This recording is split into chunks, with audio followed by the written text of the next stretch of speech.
हाँ जी, good afternoon. आपके घर वालों ने आपको बुरे संस्कार दिए, उसको यहां नहीं दिखाने हैं, है ना। इससे पता चलेगा मम्मी पापा कैसे हैं आपके, इसलिए प्लीज उनकी बेइज्जती नहीं करवानी होती। कहां तक पढ़ लिया था कल?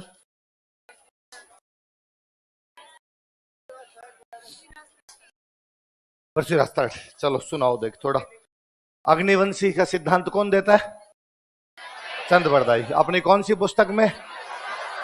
इसके अनुसार कौन से ऋषि ने कौन से पर्वत पर क्या किया था? यज्ञ के अग्निकुंड से कितनी जातियां, कौन कौन सी? इसका समर्थन कौन कौन करता है? अच्छा, सूर्यवंशी बताने वाले सोर्स बताओ। पृथ्वीराज विजय, विग्राज चतुर्थ का अजमेर अभिलेख, गौरी शंकर हीराचंदे। चंद्रवंशी बताने वाले 2 सोर्स बताओ, और हाशिया अभिलेख। ब्राह्मण बताने वाले 4 सोर्स बताओ, और दशरथ शर्मा। विदेशी बताने वाले 3 सोर्स बताओ, और इंद्र के वंशज कौन से अभिलेख में? इनका उत्पत्ति स्थल कौन सा था? कौन सी झील के आसपास का इलाका? राजधानी कौन सी थी, जिसे अब हम क्या कहते हैं? अच्छा, और इन्होंने कहां कहां राज किया था? सांबर, अजमेर, रणथंभौर, नाडोल, जालोर, सिरोही। सांबर में चौहानों का संस्थापक कौन था? कब स्थापना की? ऐसा कौन सी किताब में है? प्रबंध कोश, जो कि किसने लिखी? कौन से अभिलेख के अनुसार इसने सांबर झील बनवाई? पहला स्वतंत्र चौहान राजा कौन था? तो पहले किसके अधीन हुआ करते? नागवटे सेकंड। उसने क्या उपाधि दी थी इसको? चंदन राज की रानी का नाम क्या था? कौन सी झील में कितने दीपक जलाकर किसकी पूजा करती? कौन सी क्रिया में निपुण थी? अच्छा, 108 युद्ध किसने जीते? उसका बेटा कौन था? वो कहां चला गया? विग्राज सेकंड ने गुजरात के कौन से राजा को हराया? मूलराज फर्स्ट। और कौन से शहर में? बड़ौच। कौन सा मंदिर बनवाया? जो कि चौहानों की। अच्छा, गोविंद थर्ड ने किसके साथ मिलकर किसको रोक दिया था? ऐसा कौन सी किताब में लिखा हुआ है? प्रबंध कोश। कौन राइटर कहता है उसने मारवाड़ पार नहीं करने दिया था? कौन कहता है? उसकी उपाधि क्या थी? ऐसा कौन सी किताब में? कौन सी किताब में? अच्छा, इब्राहिम के खिलाफ लड़ता हुआ कौन मारा गया था? और आपके साहबुद्दीन को कौन हराता है? बकुली शाह को कौन हराता है? पुष्कर में कितने चालुक्यों को मार देता है? अजमेर की स्थापना किसने की? कब की? और किस गजनी के मुसलमानों को हराया, इसलिए क्या लिखा हुआ है? गर्जने मतंगों को हराया था। और उसने कौन सी रानी के नाम से कौन कौन से सिक्के चलाए? पार्श्वनाथ मंदिर में किसके बीच शास्त्रार्थ की अध्यक्षता की? अपने अंतिम समय में क्या बन गया था और किसको राजा बना दिया? अरुणराज ने तुर्कों को अजमेर के पास हराकर वहां पर मालवा के कौन से राजा को, गुजरात के कौन से राजा को, उसकी कौन सी राजकुमारी से गुजरात के कौन से राजा से हार गया? पुष्कर में कौन सा मंदिर, कौन से संप्रदाय को भूमि अनुदान? 2 जैन विद्वान कौन कौन थे? कौन से बेटे ने मार दिया था? जगदेव को कौन हटाता है बाद में? उसका शासनकाल अजमेर के चौहानों का ऐसा कौन बताता है? उसने गजनी की कौन से राजा को हराया? खुसरो शाह। ऐसा कौन सी किताब में लिखा हुआ है? ललित। गुजरात के कौन से राजा को हराया? कुमारपाल चालुक्य को। दिल्ली के कौन से वंश को नियंत्रित किया और उनको अपना क्या बना लिया? सामंत। कौन से शहर की स्थापना की? बिसलपुर। बिसलपुर में क्या क्या बनवाए गए? कौन सा स्तंभ लेख लगवाया था? अशोक के कौन से अभिलेख के नीचे कौन सा एक नाटक लिखा था जो भारवी के किस पर आधारित है? किसके कहने पर जीव हत्या पर रोक लगा दी गई? अजमेर की संस्कृत पाठशाला का नाम क्या था? इसमें कौन कौन सी पंक्तियां लिखी हुई थी? किसने इसको तुड़वा दिया था और किसमें बदल दिया इसको? मस्जिद में। किसमें? उस मस्जिद को क्या कहते हैं? 2.5 दिन का झोंपड़ा क्यों कहते हैं? सोमदेव ने कौन सी बुक लिखी थी? ललित विग्राज में किसकी प्रेम कहानी है? इसकी उपाधियां क्या क्या थी? कवि बंधु कौन सी बुक में है? किलहोर्न किससे तुलना करता है? नरपति नाला ने कौन सी किताब लिखी? जोगी कौन सी भाषा में है? जिसमें किसकी प्रेम कहानी है? गोडवाड़ी कहां से कहां के बीच बोली जाती है?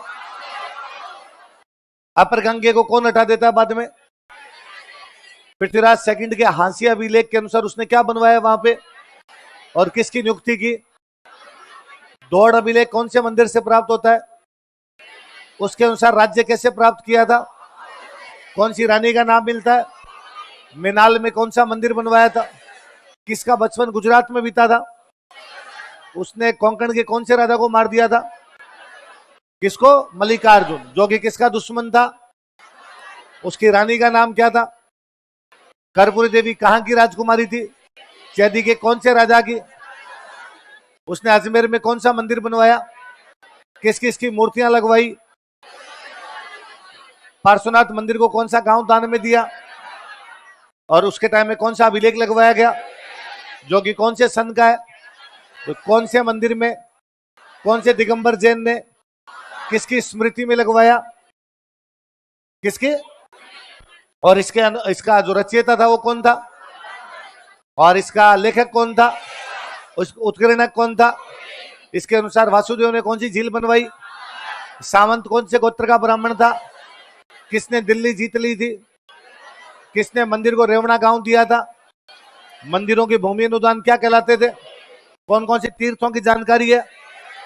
बिजोलिया को क्या कहा गया? ऊपरमाल को, सांबर को, नागौर को, जालोर को, नाडोल को, दिल्ली को, नागदा को और मंडलगढ़ को मंडलगढ़ कहा गया। पृथ्वीराज जो था उसके पिताजी का नाम क्या था? मम्मी का नाम क्या था? कितने साल की उम्र में बना? शासन कौन संभालती? कौन से मंत्रियों के साथ? अपने कौन से दो चचेरे भाइयों का विद्रोह दबाया? नागार्जुन किसको केंद्र बना के बैठा था? इतना ही बेटा।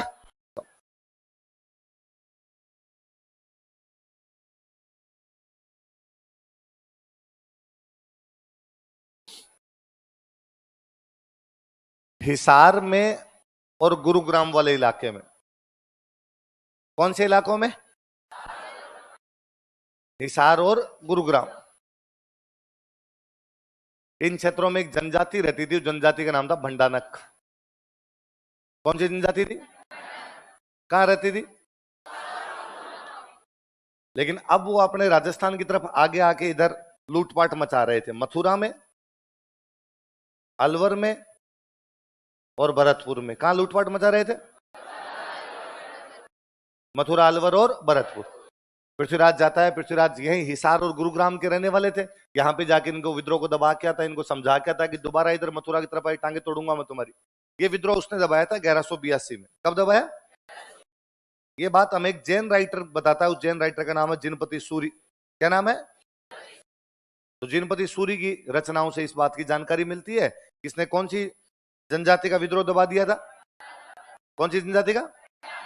लिखो देख। 1182 ईस्वी में, इन 1182 एडी, 1182 ईस्वी में, इन 1182 एडी, हिसार तथा गुरुग्राम क्षेत्रों में, इन हिसार एंड गुरुग्राम एरियाज, हिसार तथा गुरुग्राम क्षेत्रों में, इन हिसार एंड गुरुग्राम एरियाज, हिसार तथा गुरुग्राम क्षेत्रों में, इन हिसार एंड गुरुग्राम एरियाज, इसने भंडानक जनजाति के विद्रोह को दबाया था। ही सप्रेस्ड रिवोल्ट ऑफ भंडानक ट्राइब। इसने भंडानक जनजाति के विद्रोह को दबाया था। ही सप्रेस्ड रिवोल्ट ऑफ भंडानक ट्राइब। भंडानक जनजाति के विद्रोह को दबाया था।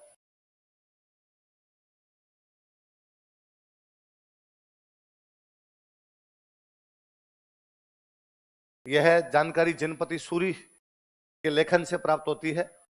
This information is given by writings of Jinapati Suri. यह जानकारी जिनपति सूरी के लेखन से प्राप्त होती है। उसकी कई अलग अलग किताबों में इस प्रकार की बातें हैं। यह जानकारी जिनपति सूरी के लेखन से प्राप्त होती है। This information is given by writings of Jinapati Suri. Jinapati Suri के लेखन से प्राप्त होती है। लाइन चेंज कर लिखो। यह जनजाति मथुरा, अलवर व भरतपुर क्षेत्रों में उपद्रव कर रही थी। यह जनजाति मथुरा, अलवर तथा भरतपुर क्षेत्रों में उपद्रव कर रही थी। This tribe was making disturbance in Mathura, Alwar and Bharatpur areas. यह जनजाति मथुरा, अलवर व भरतपुर क्षेत्रों में उपद्रव कर रही थी। This tribe was making disturbance in Mathura, Alwar and Bharatpur areas. Mathura, Alwar तथा भरतपुर क्षेत्रों में उपद्रव कर रही थी। समझ गए ना बात? हिसार गुरुग्राम में वहां रहने वाले लोग थे, अब इधर आगे आके अपने वाली साइड में लूटपाट मचा रहे होंगे, तो इसने जाके दबा दिया होगा उनको। इन्हीं दिनों यूपी एमपी बॉर्डर पे एक जगह पड़ती है, उस जगह का नाम है महोबा। कौन सी जगह? तो महोबा के राजा के साथ में पृथ्वीराज का युद्ध होता है। बहुत भयंकर वाला युद्ध होता है। भयंकर वाले युद्धों को बोला करते थे तुमुल का युद्ध। क्या बोलते? कहां के राजा के साथ? महोबा के राजा। भयंकर वाला युद्ध होता है, इसलिए क्या बोलते हैं? तुमुल का युद्ध। लिख लो, महोबा का युद्ध या तुमुल का युद्ध। बैटल ऑफ महोबा या बैटल ऑफ तुमुल।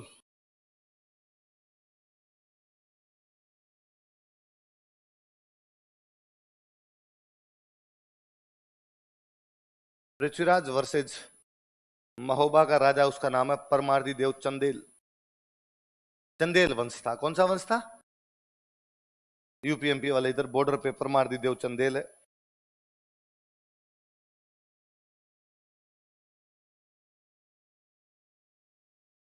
ये महोबा का राजा।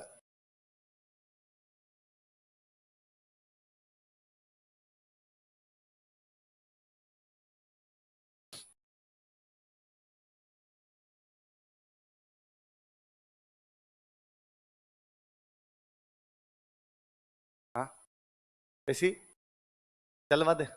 ऐसी नहीं चल रही, कर ऐसी नहीं चल रही। ये पंखे बंद रखा करो, ऐसी पहले से चला के रखा करो यार।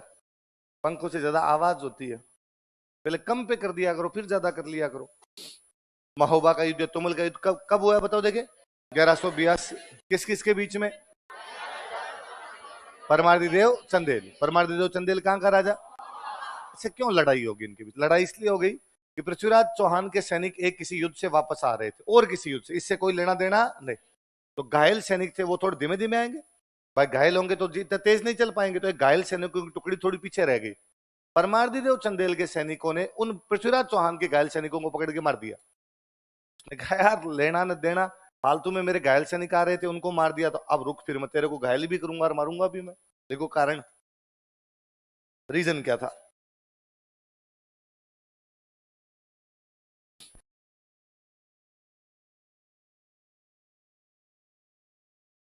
देखो, परमार्दी देव चंदेल ने पृथ्वीराज चौहान के घायल सैनिकों को मरवा दिया था।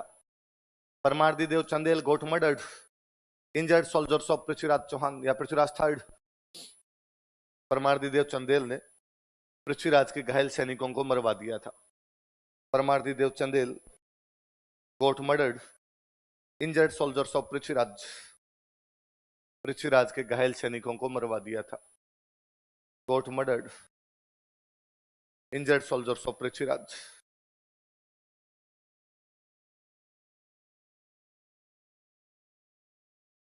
कारण एक ही, अब नीचे लाइन चेंज कर लिखो, युद्ध हुआ, युद्ध में पृथ्वीराज जीत जाता। लिखो, लाइन चेंज लिखो, पृथ्वीराज की जीत हुई, पृथ्वीराज वॉन दिस बैटल। कारण एक ही था, अलग से लिखो, पृथ्वीराज की जीत हुई, Prithviraj von this battle. Prithviraj की जीत हुई, पृथ्वीराज वॉन दिस बैटल। वो महोबा में अपने एक बंदे को छोड़ के आता है, उस बंदे का नाम था पंजवन राय। क्या नाम था? क्या नाम था बताओ देखे? पंजवन राय। पंजवन राय कछवाहा अपने आमेर का था। कहां का था?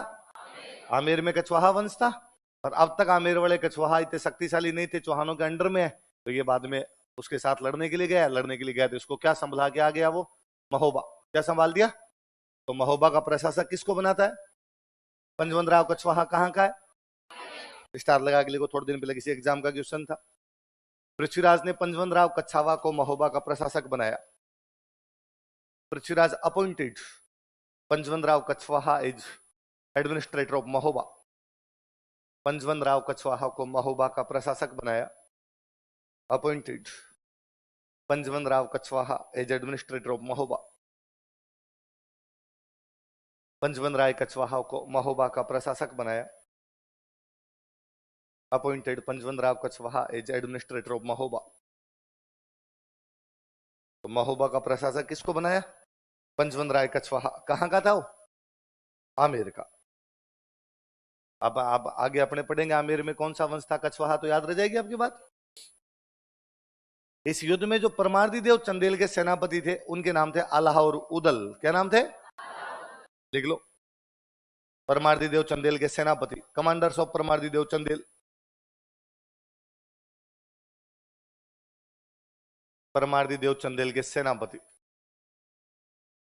Commanders of परमार्दी Dev Chandel. परमार्दी देव चंदेल के सेनापति, कमांडर्स ऑफ परमार्दी देव चंदेल। परमार्दी देव चंदेल के सेनापति कौन थे? आला और उदल। इस युद्ध को वास्तव में पृथ्वीराज और परमार्दी देव चंदेल के लिए नहीं याद किया जाता, न इस युद्ध को इस बात के लिए याद किया जाता कि पंजवनराव कच्छवाहा को वहां का प्रशासक बना दिया गया। यह युद्ध वास्तव में इन दो बहादुर सेनापतियों के लिए याद किया जाता, जिनके नाम क्या थे? ऐसा कहते हैं इस युद्ध से पहले आला और उदल की परमार्दी देव चंदेल से लड़ाई हो रखी थी, अपने राजा से इनकी बनती नहीं थी, इसलिए दोनों परमार्दी देव चंदेल का राज्य छोड़ के कन्नौज रहते थे। क्या रहते? उन दिनों कन्नौज का राजा था जयचंद। कौन था? तो ये कन्नौज के राजा जयचंद के पास में रहते थे। कौन कौन है सेनापति? तो किसके हैं? परमार्दी देव चंदेल। पर बनती नहीं तो उसका राज्य छोड़ के कहां चले गए? कन्नौज। इधर परमार्दी देव चंदेल को पता चला कि उस पर अजमेर का पृथ्वीराज आक्रमण करने वाला है, तो उसने इन दोनों को मैसेज किया कि भाई हो गया, उसको भूल जाओ, अपने पे युद्ध होने वाला, प्लीज मेरा साथ देने के लिए आओ। मना कर दिया इन्होंने कि पहले तो तूने हमने निकाल दिया था, पहले तो तू हमारी आदर करता नहीं था, इज्जत करता नहीं था, अब बुला रहा है, हम तो दोनों नहीं आएंगे। ये बात इनकी माँ को पता चली कि आला और उदल को परमार्दी देव चंदेल ने बुलाया, लेकिन फिर भी वो जा नहीं रहे। इनकी माँ इनको समझाती है कि तुम्हें जाना चाहिए। इन्होंने माँ को कहा भाई माँ ऐसे थोड़ी होता है कोई, पहले उसने हमें निकाल दिया था, अब हम वहां पे जाएंगे। माँ ने कहा कि घर की लड़ाई में तीसरा पक्ष फायदा नहीं उठाना चाहिए। घर की लड़ाई में ये तुम्हारे घर घर की लड़ाई है कि तुम्हारी परमार्दी देव चंदेल से नहीं बनती है, पृथ्वीराज इसमें फायदा क्यों उठाए? जब भी तीसरे पक्ष से लड़ाई हो तो आपस के मतभेद भूल जाने चाहिए। तीसरे पक्ष की लड़ाई हो तो आपस की लड़ाइयों को याद रखना नहीं चाहिए। उसने सुनाई होगी वापस वही पांडवों कौरवों की कहानी कि पांडवों कौरवों में एकदम भी नहीं बनती थी, और एक बार समाचार मिले कि कौरवों को दुश्मनों ने पकड़ लिया। मां कुंती ने पांडवों को कहा कि जाओ और जाकर कौरवों को छुड़वा कर लाओ। भीम बड़े गुस्सेल थे। भीम ने कहा मां, ये कौरव डेली ये यत्न करते हैं कि हमें किस प्रकार से मार दिया जाए, कभी नदी में डुबोकर मारना चाहते हैं, कभी अग्नि में जलाकर मारना चाहते हैं, कभी और किसी तरीके से मारना चाहते हैं, और तुम कहती हम छुड़वा के लाए। अच्छा है, मैं तो कहता हूं मार दे दुश्मन तो और मजा आ जाए। मां कुंती ने कहा नहीं बेटा, जब तुम अलग अलग हो, जब तुम आपस में लड़ते हो, तब वो 100 है और तुम 5 हो। जब कोई तीसरा तुम्हारे साथ लड़ता है तुम 105 हो। वही हम पंचम अधिकम शतकम, हम 105 हो जाएंगे। इसलिए तीसरा पक्ष हमारी लड़ाई का कभी भी फायदा उठाना। आला और रुदल की मां भी यही समझाती है। आला और रुदल गजब लड़ते हैं इस युद्ध में, भले पृथ्वीराज जीता उस युद्ध में, लेकिन फिर भी हम याद किसको रखते हैं? इसलिए हमने कल्चर कभी पढ़ी होगी तो हमने पढ़ा होगा भरतपुर की नौटंकी, और भरतपुर की नौटंकी की कहानियां पढ़ी होगी तो उनमें अमर सिंह राठौड़, आला उदल, सत्यवान सावित्री, हरिश्चंद्र, तारामती पढ़ा हमने। यही आला उदल है। हमारी पुरानी कहानियां बताती कि आला और उदल आज भी जिंदा है। आला और उदल मरे नहीं है, अभी भी वो तपस्या करते हैं, आज भी इधर उधर वो घूमते रहते हैं। ऐसे खूब सारे लोगों के बारे में कहानियां। हम हनुमान जी के लिए कहते हैं कि वो जिंदा है, हम द्रोणाचार्य के बेटा अश्वत्थामा के लिए कहते हैं कि वो अभी जिंदा है, हम दादू दयाल जी के पहले शिष्य सुंदरदास जी बड़े के लिए कहते हैं कि वो अभी जिंदा है, हम गोपीचंद भर्तरी के लिए कहते हैं कि वो युवा सन्यासियों के रूप में आज भी घूम रहे हैं। वैसे हम 2 सेनापतियों के लिए कहते हैं, वो 2 सेनापति कौन है? याद रहेंगे नाम? आला और उदल भाई। इसके बाद में एक युद्ध लड़ा इसने गुजरात के राजा के साथ। गुजरात के राजा के साथ युद्ध लड़ा था नागौर का युद्ध। कौन सा? लिखो नागौर का युद्ध, बैटल ऑफ नागौर।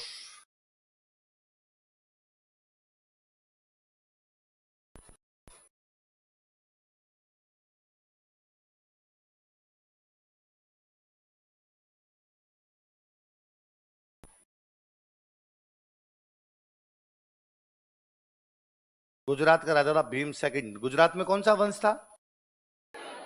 चालुक्य।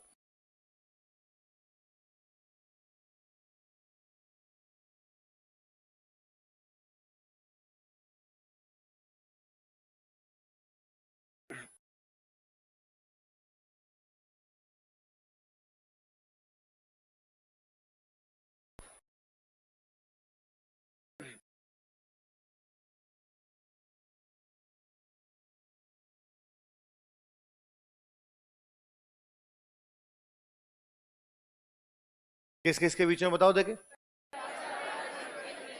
कारण लिखो, क्या कारण थे? एक कारण तो हमेशा यह होता है कि दो शक्तिशाली राजा जब भी लड़ते हैं, इसका मतलब दोनों अपने साम्राज्य का विस्तार करना। लिखो, दोनों अपने साम्राज्य का विस्तार करना चाहते थे।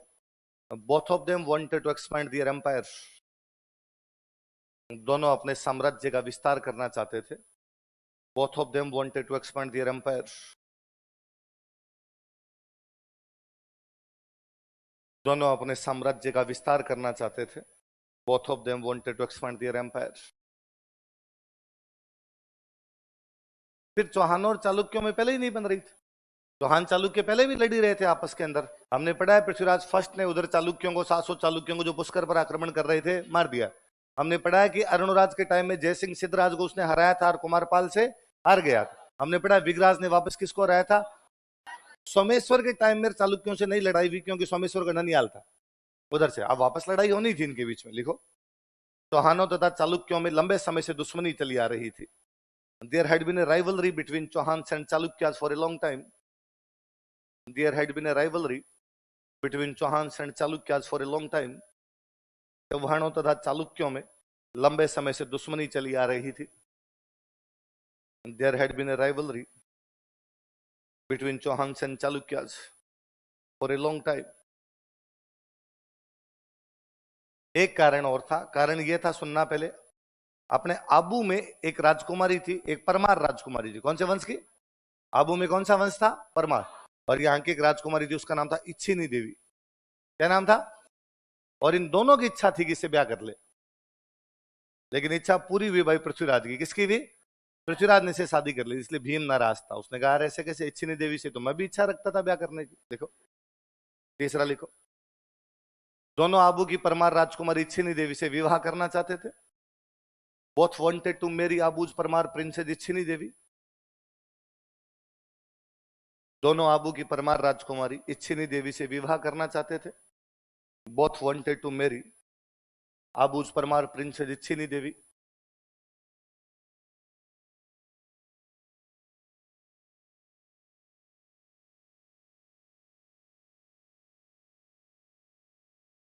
आबू की परमार राजकुमारी इच्छिनी देवी से विवाह करना चाहते थे, लेकिन पृथ्वीराज ने इससे विवाह कर लिया था। But she was married with Prithviraj. लेकिन पृथ्वीराज ने इसे विवाह कर लिया था। But she was married with Prithviraj. लेकिन पृथ्वीराज ने इसे विवाह कर लिया था। दोनों में से किसकी शादी हुई? पृथ्वीराज। तो दूसरे वाला नाराज था, तो दोनों के बीच में कौन सी लड़ाई होगी? इन दोनों के बीच में नागौर। कौन सा युद्ध हुआ? लड़ाई चल रही थी, पृथ्वीराज लगभग जीत जाता। इतने में भीम ने अपना एक सेनापति भेजा। भीम के सेनापति का नाम था जगदेव प्रतिहार। क्या नाम था? और जगदेव प्रतिहार पृथ्वीराज के पास गया और उसने जाकर, पृथ्वीराज यार सॉरी ब्रो, गलती हो गई यार, लड़ाई करने के लिए आ गए, हम लड़ाई करना नहीं चाहते, हम संधि करना चाहते हैं। तो इन दोनों के बीच में संधि कौन करवा देता है? कौन करवा देता है? भीम का ही बंदा था, उसने आगे लड़ाई रुकवा दी। तो बाद में युद्ध का नतीजा नहीं निकला। दोनों के बीच में क्या हो गया? समझौता। लाइन चेंज करके लिखो, कारण हो गया, अलग से लाइन चेंज कर लिखो। जगदेव प्रतिहार ने इन दोनों के बीच समझौता करवा दिया था। Jagdev Pratihar mediated an agreement between them. Jagdev Pratihar ने इन दोनों के बीच समझौता करवा दिया था। जगदेव प्रतिहार ने इन दोनों के बीच समझौता करवा दिया था। Jagdev Pratihar mediated an agreement between them. इन दोनों के बीच समझौता करवा दिया, पृथ्वीराज और भीम। किसके बीच में? पृथ्वीराज और भीम। पृथ्वीराज कौन से वंश का राजा? चौहान। भीम कौन से वंश का? कौन से वंश की राजकुमारी के लिए लड़ रहे हैं? कौन से वंश का बंदा समझौता करवा रहा है? पूरा अग्निकुंड उपस्थित है। चौहान चालुक्य परमार, चौहान चालुक्य लड़ रहे हैं परमारों की एक राजकुमारी के लिए, प्रतिहारा करें मिट्टी पाओ, क्यों लड़ाई करनी भाई साहब। चलो, इधर यूपी में कन्नौज आपका, और कन्नौज का राजा कौन है? जयचंद। और जयचंद का वंश था गहड़वाल। कौन सा वंश था? आपस में बनती नहीं है चौहानों की और गहड़वालों की। किस किस की नहीं बनती? हेडिंग डालो, चौहान गहड़वाल विवाद, चौहान गहड़वाल डिस्प्यूट।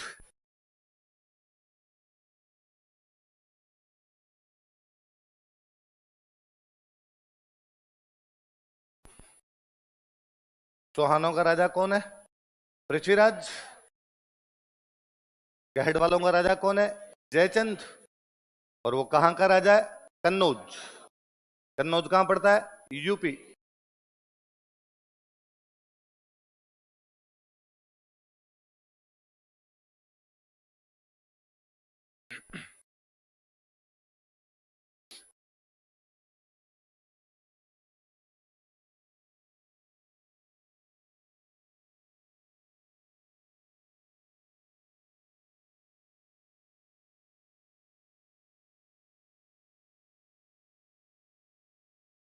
उधार लिया तो को पूछे चौहान गहड़वाल विवाद किन राजाओं के टाइम में था, तो पृथ्वीराज और जयचंद।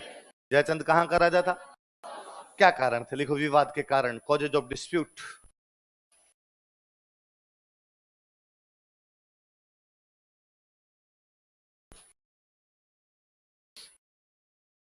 एक तो इनके बीच में लड़ाई का कारण था दिल्ली। लड़ाई कारण क्या था? दोनों दोनों वंश दिल्ली पे कब्जा करना चाहते हैं। चौहानों ने दिल्ली पर तोमरों को अपना सामंत बनाए रखा है, पर उधर जयचंद भी चाहता, वो यूपी का बड़ा राजा, वो चाहता है कि यार मैं दिल्ली पे कब्जा कर लूं। इधर पृथ्वीराज दिल्ली पर कब्जा ही कर लेता है। विगराज के टाइम से दिल्ली इनके अधीन तो थी। दिल्ली वाले इनको क्या दिया करते? टैक्स। दिल्ली वाले क्या बने हुए थे? सामंत। अब पृथ्वीराज दिल्ली पे जाके बैठ गया, उसने कहा हमारी है। दिल्ली के राजा कोई बेटान था नहीं, तो उसने कहा आगे सामंत किसको बनाना है, मैं खुद ही कब्जा कर लेता हूं। जयचंद इससे नाराज था, क्योंकि जयचंद के दिमाग में थी कि मैं दिल्ली पर क्या करूंगा? कब्जा। पर दिल्ली पर कब्जा कौन कर गया? एक नंबर लिखो, दिल्ली का उत्तराधिकार, सक्सेशन ऑफ दिल्ली। दिल्ली का उत्तराधिकार, सक्सेशन ऑफ दिल्ली। दोनों कहां के उत्तराधिकारी बनना चाहते थे? दिल्ली के। एक देखो, मैंने अभी आपको बताया कि आला और उदल की परमार्दी देव चंदेल से पहले बनती नहीं थी, इसलिए वो जयचंद के पास कन्नौज चले गए थे। जयचंद के पास कहां चले गए? फिर मां ने समझाया तो वो अपने राजा परमार्दी देव चंदेल का साथ देने के लिए आए, तो जयचंद ने उनके साथ अपनी सेना भेजी। इसका मतलब जयचंद चंदेलों की सहायता कर रहा है पृथ्वीराज चौहान के खिलाफ। किसके खिलाफ? पृथ्वीराज इससे बात से नाराज था, उसने कहा यार बेगानी शादी में अब्दुल्ला दीवाना, दाल बात में मुसल चंद, अपना क्या लेना देना है? लड़ाई हमारी चंदेलों के साथ में, गहड़वाल किस बात की सहायता भेज रहे हैं? देख लो 2 नंबर। जयचंद परमार्दी देव चंदेल की सहायता कर रहा था। Jaichand was helping परमार्दी Dev Chandel. जयचंद परमार्दी देव चंदेल की सहायता कर रहा था। Jaichand was helping परमार्दी Dev Chandel.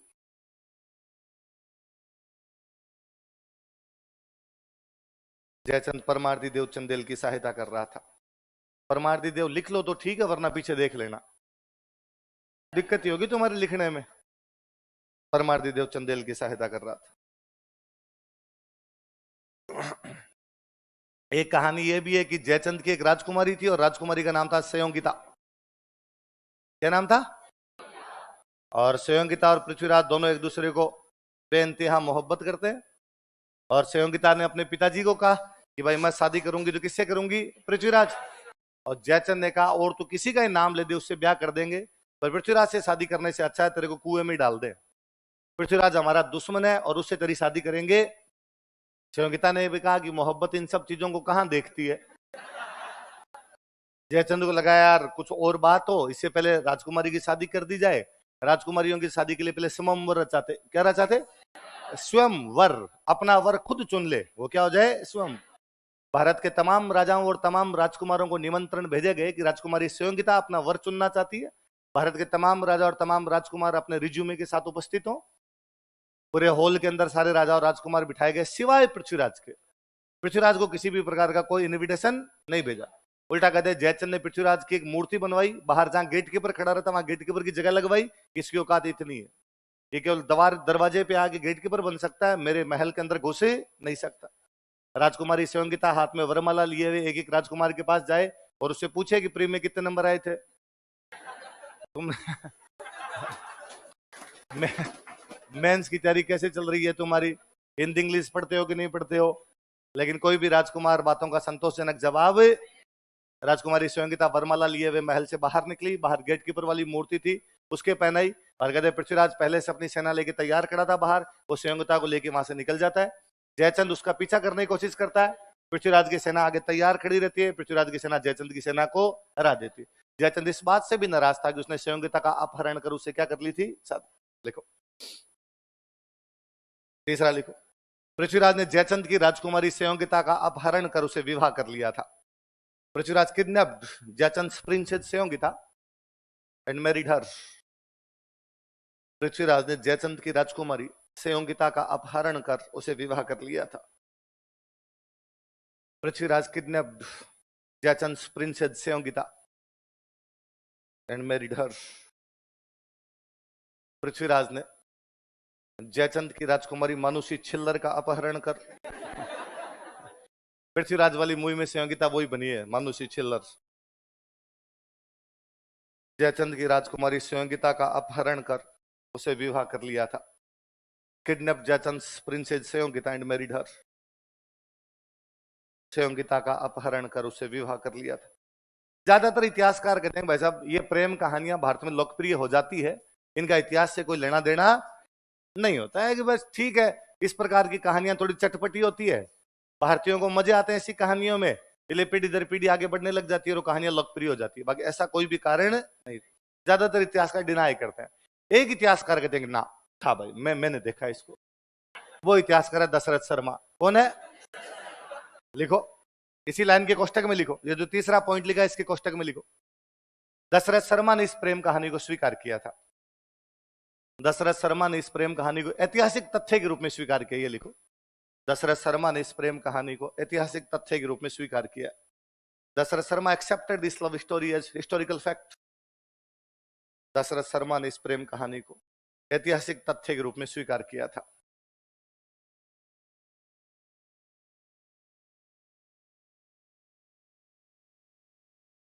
Dasharath Sharma accepted this love story as historical fact. तो कोई पूछे कि पृथ्वीराज स्वयंगिता की प्रेम कहानी को कौन से इतिहासकार ने स्वीकार किया? किसने किया? नीचे अलग से लिख लो, दशरथ शर्मा की पुस्तक।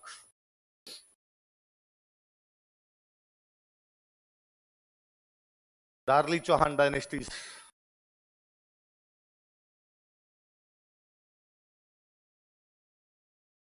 दार्ली चौहान डायनेस्टीज।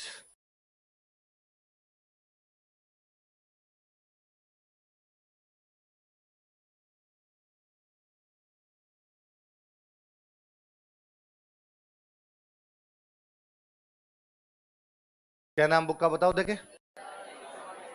बंद करो भाई, बॉक्स बंद करो, अलग से दिखनी चाहिए आपको। तो सिंपल किताब का नाम पूछ लेगा अपने से कि दार्ली चौहान डायनेस्टीज नामक पुस्तक किसने लिखी थी? किसने लिखी थी? और इस पुस्तक में स्वीकार कौन सी प्रेम कहानी को करते हैं? पृथ्वीराज और स्वयंगिता। तो चौहानों के गहड़ वालों के नहीं बनती आपस में। गहड़ वालों का राजा कौन है? जयचंद। वो कहाँ का राजा है? कन्नौज। नहीं बनती दोनों की, क्योंकि दोनों कहां पर कब्जा करना चाहते हैं? दिल्ली। चौहानों चंदेलों की लड़ाई में जयचंद किसका साथ दे रहा था?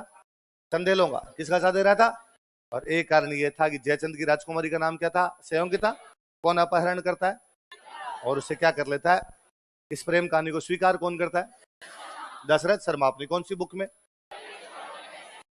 कुल मिला के लब्बो लुआब बात का यह है कि पृथ्वीराज के अपने पड़ोसियों से नहीं बनती है, पृथ्वीराज की चंदेलों से नहीं बनती है, पृथ्वीराज की चालुक्यों से नहीं बनती है, पृथ्वीराज की गहड़ वालों से नहीं बनती है।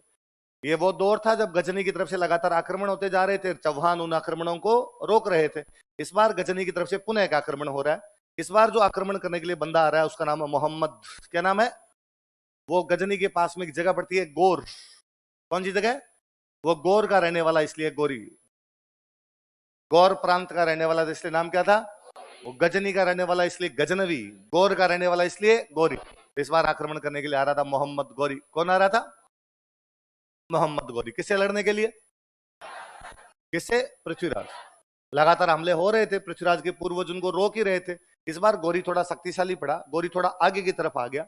हरियाणा में अपने एक जगह पड़ती है तराइन। कौन सी जगह? और वास्तव में तराइन ही नहीं, वो थोड़ा तराइन से थोड़ा पीछे की तरफ पंजाब में अपने एक जगह पड़ती है बठिंडा। कौन सी जगह? उसने बठिंडा पे कब्जा कर लिया था। जब गौरी अफगानिस्तान से पाकिस्तान घुसा और पाकिस्तान घुस के अपने पंजाब में बठिंडा पे कब्जा किया, तो पृथ्वीराज चौहान दिल्ली बैठा। पृथ्वीराज चौहान ने पूछा, भाई साहब किधर? ये बठिंडा मेरा है और तुम यहाँ पर कब्जा कैसे कर सकते हो? गौरी ने कहा, मैंने तो कब्जा कर लिया, अब से मेरा ही है। तो बठिंडा छुड़वाने के लिए, गौरी को वापस भगाने के लिए कौन गया अपनी तरफ से? तो इस बार गौरी उधर से आगे बढ़ा। अब दिल्ली से पृथ्वीराज जा रहा है, बठिंडा से आगे गौरी आ रहा है, तो बीच में दोनों हरियाणा में मिलते हैं। दिल्ली और पंजाब के बीच में हरियाणा, बीच में दोनों जिस जगह मिलते हैं उस जगह का नाम क्या है? लिखो, तराइन का प्रथम युद्ध, फर्स्ट बैटल ऑफ टेरिंग।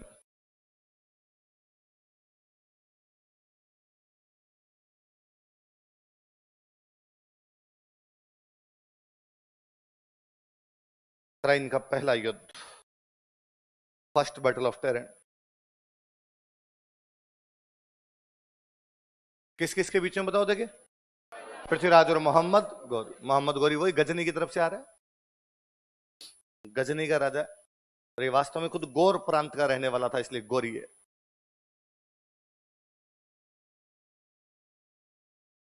ये सब वहां जगहों के नाम है। गौर का रहने वाला इसलिए गोरी, गजनी का रहने वाला इसलिए गजनवी, खिलजी के रहने वाला इसलिए खिलजी, अलाउद्दीन खिलजी, खिलजी जगह का नाम है, चिश्ती जगह का नाम है, मोइनुद्दीन चिश्ती पढ़ते हैं अपने, ये सब जगह है, चिश्ती नाम की जगह है। लिखो क्या कारण थे, लिखो कारण।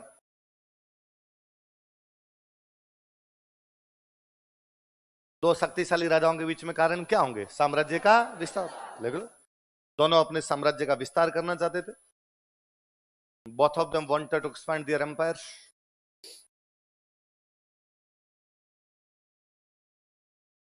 दोनों अपने साम्राज्य का विस्तार करना चाहते थे।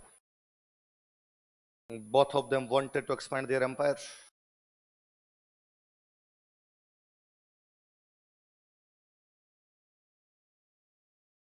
दूसरा ये भी कह सकते हैं चौहानों और गजनी के राजाओं में भी लंबे समय से दुश्मनी नहीं बन रही इनके बीच। लिखो, चौहानों तथा गजनी के राजाओं में लंबे समय से दुश्मनी चली आ रही थी। There had been a rivalry between Chauhans and kings of Ghazni for a long time. चौहानों तथा गजनी के राजाओं में लंबे समय से दुश्मनी चली आ रही थी। And there had been a rivalry. There had been a rivalry between Chauhans and kings of Ghazni for a long time. चौहानों तथा गजनी के राजाओं में लंबे समय से दुश्मनी चली आ रही थी। तीसरा लिख लेते अपने, बठिंडा को उस समय बोले करते थे तबर हिंद। क्या बोलते? जिसको आजकल अपने क्या कहते हैं, बठिंडा। उस समय नाम क्या था इसका? और गौरी ने कहां पर कब्जा कर लिया था? तबर हिंद का दो या क्या कर दो? बठिंडा। लिख लो, तीसरा लिख लो, गौरी ने तबर हिंद पर अधिकार कर लिया था। गौरी कैप्चर्ड तबर हिंद। कोष्टक में बठिंडा लिखना भाई। गौरी ने तबर हिंद पर अधिकार कर लिया था। गौरी कैप्चर्ड तबर हिंद।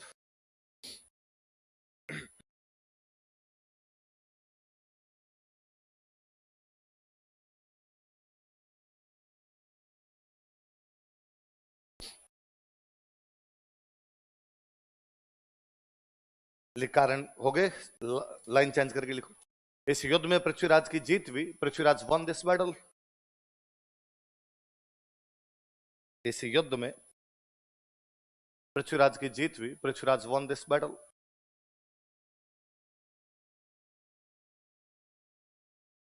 पृथ्वीराज की सेना में एक दिल्ली का लड़का गया हुआ था, उसका नाम था गोविंदराज तोमर।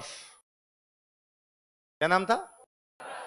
दिल्ली वाले तोमर थे, चौहानों के अंडर में आ गए थे। तो दिल्ली का एक बंदा कौन है? ये पृथ्वीराज के साथ गया हुआ। कहते इसने गौरी के बरछा मारा था, आगे वाले दांत तोड़ दिए थे। देखो, दिल्ली के गोविंदराज तोमर ने गौरी को घायल कर दिया था। Govindraj Tomar of Delhi made injuries to Ghori. Govindraj Tomar of Delhi made injuries to Ghori. Injury देने वाला बंदा कौन था उसको? गोविंदराज तोमर। गोविंदराज तोमर कहां का था? दिल्ली। दिल्ली के गोविंदराज तोमर ने गौरी को घायल कर दिया था। Made injuries to Ghori. कहते घायल करने के बाद गौरी को पकड़ लिया। गौरी को पकड़ के पृथ्वीराज के दरबार में लेकर आए। पृथ्वीराज बैठा, उसने पूछा कौन है भाई ये? जैसा भी गौरी है। क्या पता यही गौरी है? गोविंदराज ने कहा दांत टूट रखे आगे वाले, मैंने तोड़े थे, मेरे को बताइए। गौरी को पूछा कि हाँ भाई गौरी बता, मार दिया जाए या बता तेरे साथ क्या। और गौरी ने कहा मैं काली गां हूं तुम्हारी, धूड़ खाई, आइंदा से नहीं खाऊं। मैं मुंह में तिनका लेके माफी मांगता हूं। भारत में सबसे बड़ी माफी थी मुंह में तिनका लेके मांग। मुंह में घास ले लो, इसका मतलब तुम खुद को गाय मान रहे हो। गाय क्या खाती है? तो तुम मुंह में घास ले लो, इसका मतलब तुम खुद को गाय मान रहे हो। और हम गाय पे हाथ उठाते नहीं है, गाय को नहीं काटते थे। तो गौरी ने कहा मैं मुंह में तिनका लेके माफी मांगता हूं, मैं आइंदा के बाद तुम्हारी तरफ मुंह नहीं करूंगा। आज बापुड़ो छोड़ दो रे मेरे को। पृथ्वीराज ने कहा रिहा कर दिया जाए, छोड़ दिया जाए। मंत्री बैठते पास में, उन्होंने कहा अरे पृथ्वीराज किस बात का छोड़ दिया जाए, क्यों छोड़ दिया जाए? इसको पहली बात तो मार दो, और नहीं मारो तो पकड़ के जेल में डाल दो। पृथ्वीराज ने कहा नहीं, भारत की संस्कृति कहती है कि यदि दुश्मन की सेना भाग रही हो तो उस पर आक्रमण नहीं करना चाहिए। भारत की संस्कृति कहती है कि यदि दुश्मन माफी मांग ले तो उसको छोड़ दिया जाना चाहिए। मंत्री ने कहा कि राजन आपकी बात एकदम सत्य है, भारत की संस्कृति कहती है कि भागती हुई सेना पर आक्रमण नहीं करना तथा दुश्मन को माफी मांगने पर छोड़ देना चाहिए। पर भारत की संस्कृति भारत के लोगों पर लागू होती है, ये मल्लेच्छ है और इनके ऊपर भारत की संस्कृति लागू। हम भारत में किसी राजा को पकड़ने के बाद यदि छोड़ दें, उसकी अगली 7 पीढ़ियां हमारे सामने नतमस्तक रहती है, सिर नहीं उठाती है। किसने एहसान किया था और हमें छोड़ दिया था, ये इन बातों को नहीं मानते। थोड़े दिन बाद वापस आएंगे, वापस लड़ेंगे, इन पर भारतीय संस्कृति लागू। पृथ्वीराज मुस्कुराया और उसने मुस्कुरा कर कहा मंत्री मैं नहीं जानता था कि तुम इतने कायर और डरपोक हो। मंत्री ने कहा इसमें कायर वाली क्या बात है, तुम बार बार कर रहे हो वापस आ जाएगा वापस आ जाएगा, तो क्या तुम्हारी तलवारों में जंग लगा है, वापस आएगा क्या, तुम नहीं लड़ सकते? मंत्री ने कहा नहीं राजन ऐसी कोई बात नहीं, यदि आपकी आज्ञा छोड़ने की तो छोड़ दिया जाए। गौरी का गौरी वापस पीछे मुड़ के नहीं देखेगा। गौरी ने कहा मैं चप्पलें अभी हाथ में लेता हूं यहां से। गौरी यहां से निकला, तराइन से थोड़ा पीछे की तरफ जाके वापस बैठ गया। मंत्रियों ने कहा हमने कहा था तेरे को ये पूरा नहीं जाएगा, देख लेना। पृथ्वीराज ने समाचार भिजवाया कि गौरी तूने बात की थी मैं वापस चला जाऊंगा, यहीं पर क्यों बैठा है? और गौरी ने कहा कि उस दिन सर मैं डरा हुआ था आपके सामने, इसलिए पूरी खुल के बात बता नहीं पाया। एक्चुअली सर गजनी का राजा मैं नहीं हूं, मेरे बड़े भैया है। मेरे बड़े भैया को पता चल गया कि मैं आपसे हार गया हूं, इसलिए बड़े भैया जिस दिन ये पता चला उस दिन से अपना छुरा तेज कर रहे हैं। मैं जैसे जाऊंगा मेरे को हलाल करेंगे वहां जाते। ले सर प्लीज एक बार भैया को गुस्सा आ रखा है, थोड़े दिन यहाँ पे बैठने दो, भैया का गुस्सा थोड़ा ठंडा पड़ जाएगा, मैं यहाँ से चला जाऊंगा। मैं आपको यकीन दिलाता हूँ मैं आपको किसी प्रकार का कोई नुकसान पहुंचाऊंगा। अरे यार तू आगे की तरफ बढ़ने का प्रयास करेगा। नहीं आऊंगा सर। पृथ्वीराज ने कहा ठीक है भाई बैठा रहना दो, थोड़े दिन बाद में चला जाएगा। पर पृथ्वीराज फिर भी एहतियातन सामने जाके बैठ गया कि क्या पता आने का प्रयास करे तो अपने सामने बैठे रहे। लेकिन गौरी ने अगले कुछ दिनों तक ऐसा कोई प्रयास है, गौरी चुपचाप शांति से बैठा है। उल्टा सुबह शाम कभी पृथ्वीराज को मिल जाए तो गुड मॉर्निंग गुड इवनिंग और बोल के जाके सर मेरे से कोई दिक्कत तो नहीं है, आपकी और भाभी जी से अंकिता का एनिवर्सरी आने वाली है, मेरी तरफ से सर हैप्पी एनिवर्सरी, आपको गुलदस्ता भेंट करता हूँ। पृथ्वीराज लगा है ठीक है आदमी बैठा हुआ है यहाँ पर आराम से। तो पृथ्वीराज ने अपनी सेना को वहां से कम करना शुरू किया। उसको पता था कि चालुक्यों की सेना नहीं बनती, अपने यहाँ गौरी के खिलाफ बैठे चालुक्य आगे आ सकते हैं। उसने अपने सेनापति का चालुक्यों की तरफ जाके देख लो भाई रे आगे बढ़े तो रोकना। उसने अपनी एक सेना चंदेलों के खिलाफ भेजी, चंदेल आ सकते हैं आगे। उसने अपनी एक सेना गहड़ वालों के खिलाफ भेजी, गहड़ वाला आ सकते हैं। जिन जिन पड़ोसियों से नहीं बनती उन्होंने बाउंड्रियों पर सेना लगाई। सेनापतियों ने कहा राजन तुम जब चालुक्यों चंदेल और गहड़ वालों के खिलाफ बाउंड्री सिक्योर कर रहे हो तो हमें वहां भेज रहे हो, तुम्हारी सेना कम पड़ जाएगी। फिर इधर से गौरी आगे नहीं यार, उधर से कोई चांस ही नहीं, आराम से बेटा चला जाएगा, मैं देख लूंगा यार, संभाल लूंगा, मैं अकेला बैठा हूं वो भी देख लूंगा। गौरी शायद इसी मौके की तलाश में था। वो देख रहा था इनकी सेना की नफरी कब कम पड़ती है, वो देख रहा था इनकी सेना कब कम होती है। उसने जासूस लगा रखे थे, उसको पल पल की खबरें दे रहे थे। अब उसको जानकारी थी कि पृथ्वीराज की सेना आजकल कम है।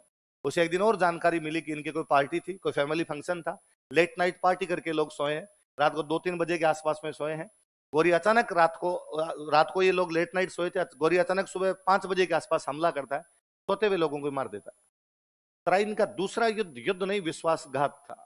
जब तक वो खड़े होते, जब तक वो लड़ाई करते, जब तक वो तैयार होते, तब तक गौरी जीत चुका था। पृथ्वीराज को जब पता चला, उसके मंत्रियों को सैनिकों को पता चला कि अचानक हमला हो गया है, उन्होंने पृथ्वीराज को वहां से निकालने की कोशिश की कि तुम निकलो, तुम यदि बचोगे तो बाकी सेना लेके वापस लड़ सकोगे। लेकिन गौरी जैसे युद्ध जीतता है उन बाकियों को मारता है, पृथ्वीराज को पीछा करता है। हरियाणा में एक जगह पड़ती है सिरसा, कौन सी जगह है? वहां सिरसा के पास में एक जगह पड़ती है सरस्वती, कौन सी जगह? यहां पर पृथ्वीराज को पकड़ा गया और पकड़ के मार दिया गया। यह था तराइन का दूसरा युद्ध। लिखिए तराइन का दूसरा युद्ध, second battle of Tarain, Tarain का दूसरा युद्ध, second battle of Tarain, Tarain का दूसरा युद्ध। अगले ही साल, पहले वाला कब हुआ था? 1191। अगले साल कब होगा? 1192। लिख लेना वापस नीचे, पृथ्वीराज वर्सेस गौरी।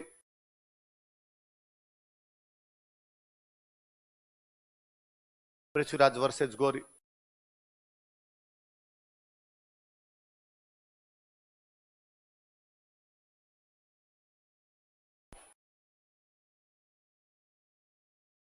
पृथ्वीराज वर्सेज गौरी। नीचे लाइन चेंज करके लिखो। इस युद्ध में गौरी की जीत हुई। Gauri von this battle. इस युद्ध में गौरी की जीत हुई। Gauri von this battle.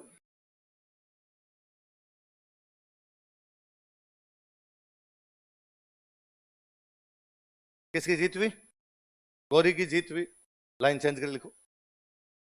Sirsa के पास सरस्वती नामक स्थान से, from place named Saraswati near Sirsa, Haryana में। सिरसा के पास सरस्वती नामक स्थान से, from place named Saraswati near Sirsa. Sirsa के पास सरस्वती नामक स्थान से, from place named Saraswati near Sirsa.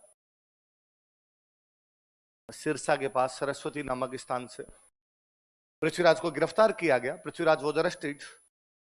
Prithviraj को गिरफ्तार किया गया। Prithviraj was arrested.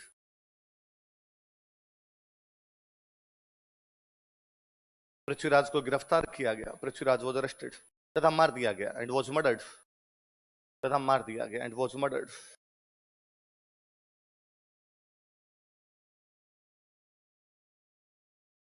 पृथ्वीराज की मृत्यु के पीछे दो कहानियां हैं। एक तुर्क राइटर है हसन निजामी। कौन सा राइटर है? क्या नाम है राइटर का? हसन निजामी। आपने मीडिएवल में पढ़ा होगा।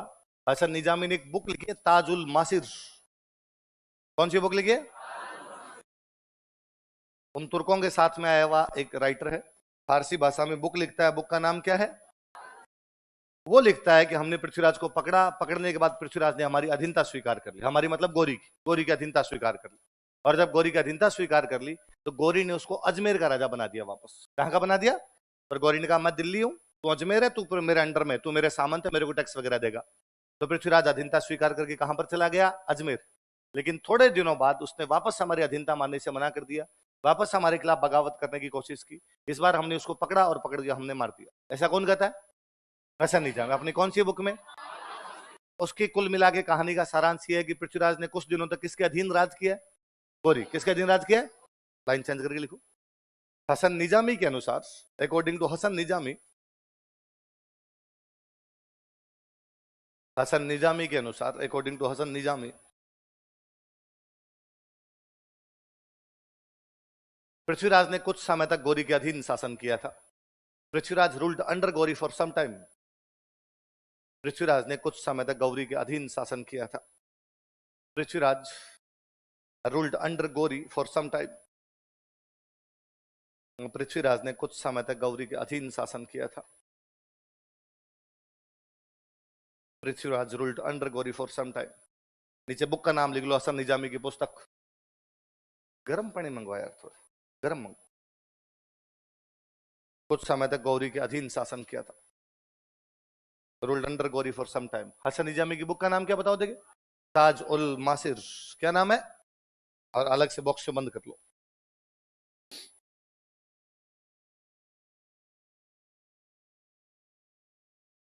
ताज उल मासिर।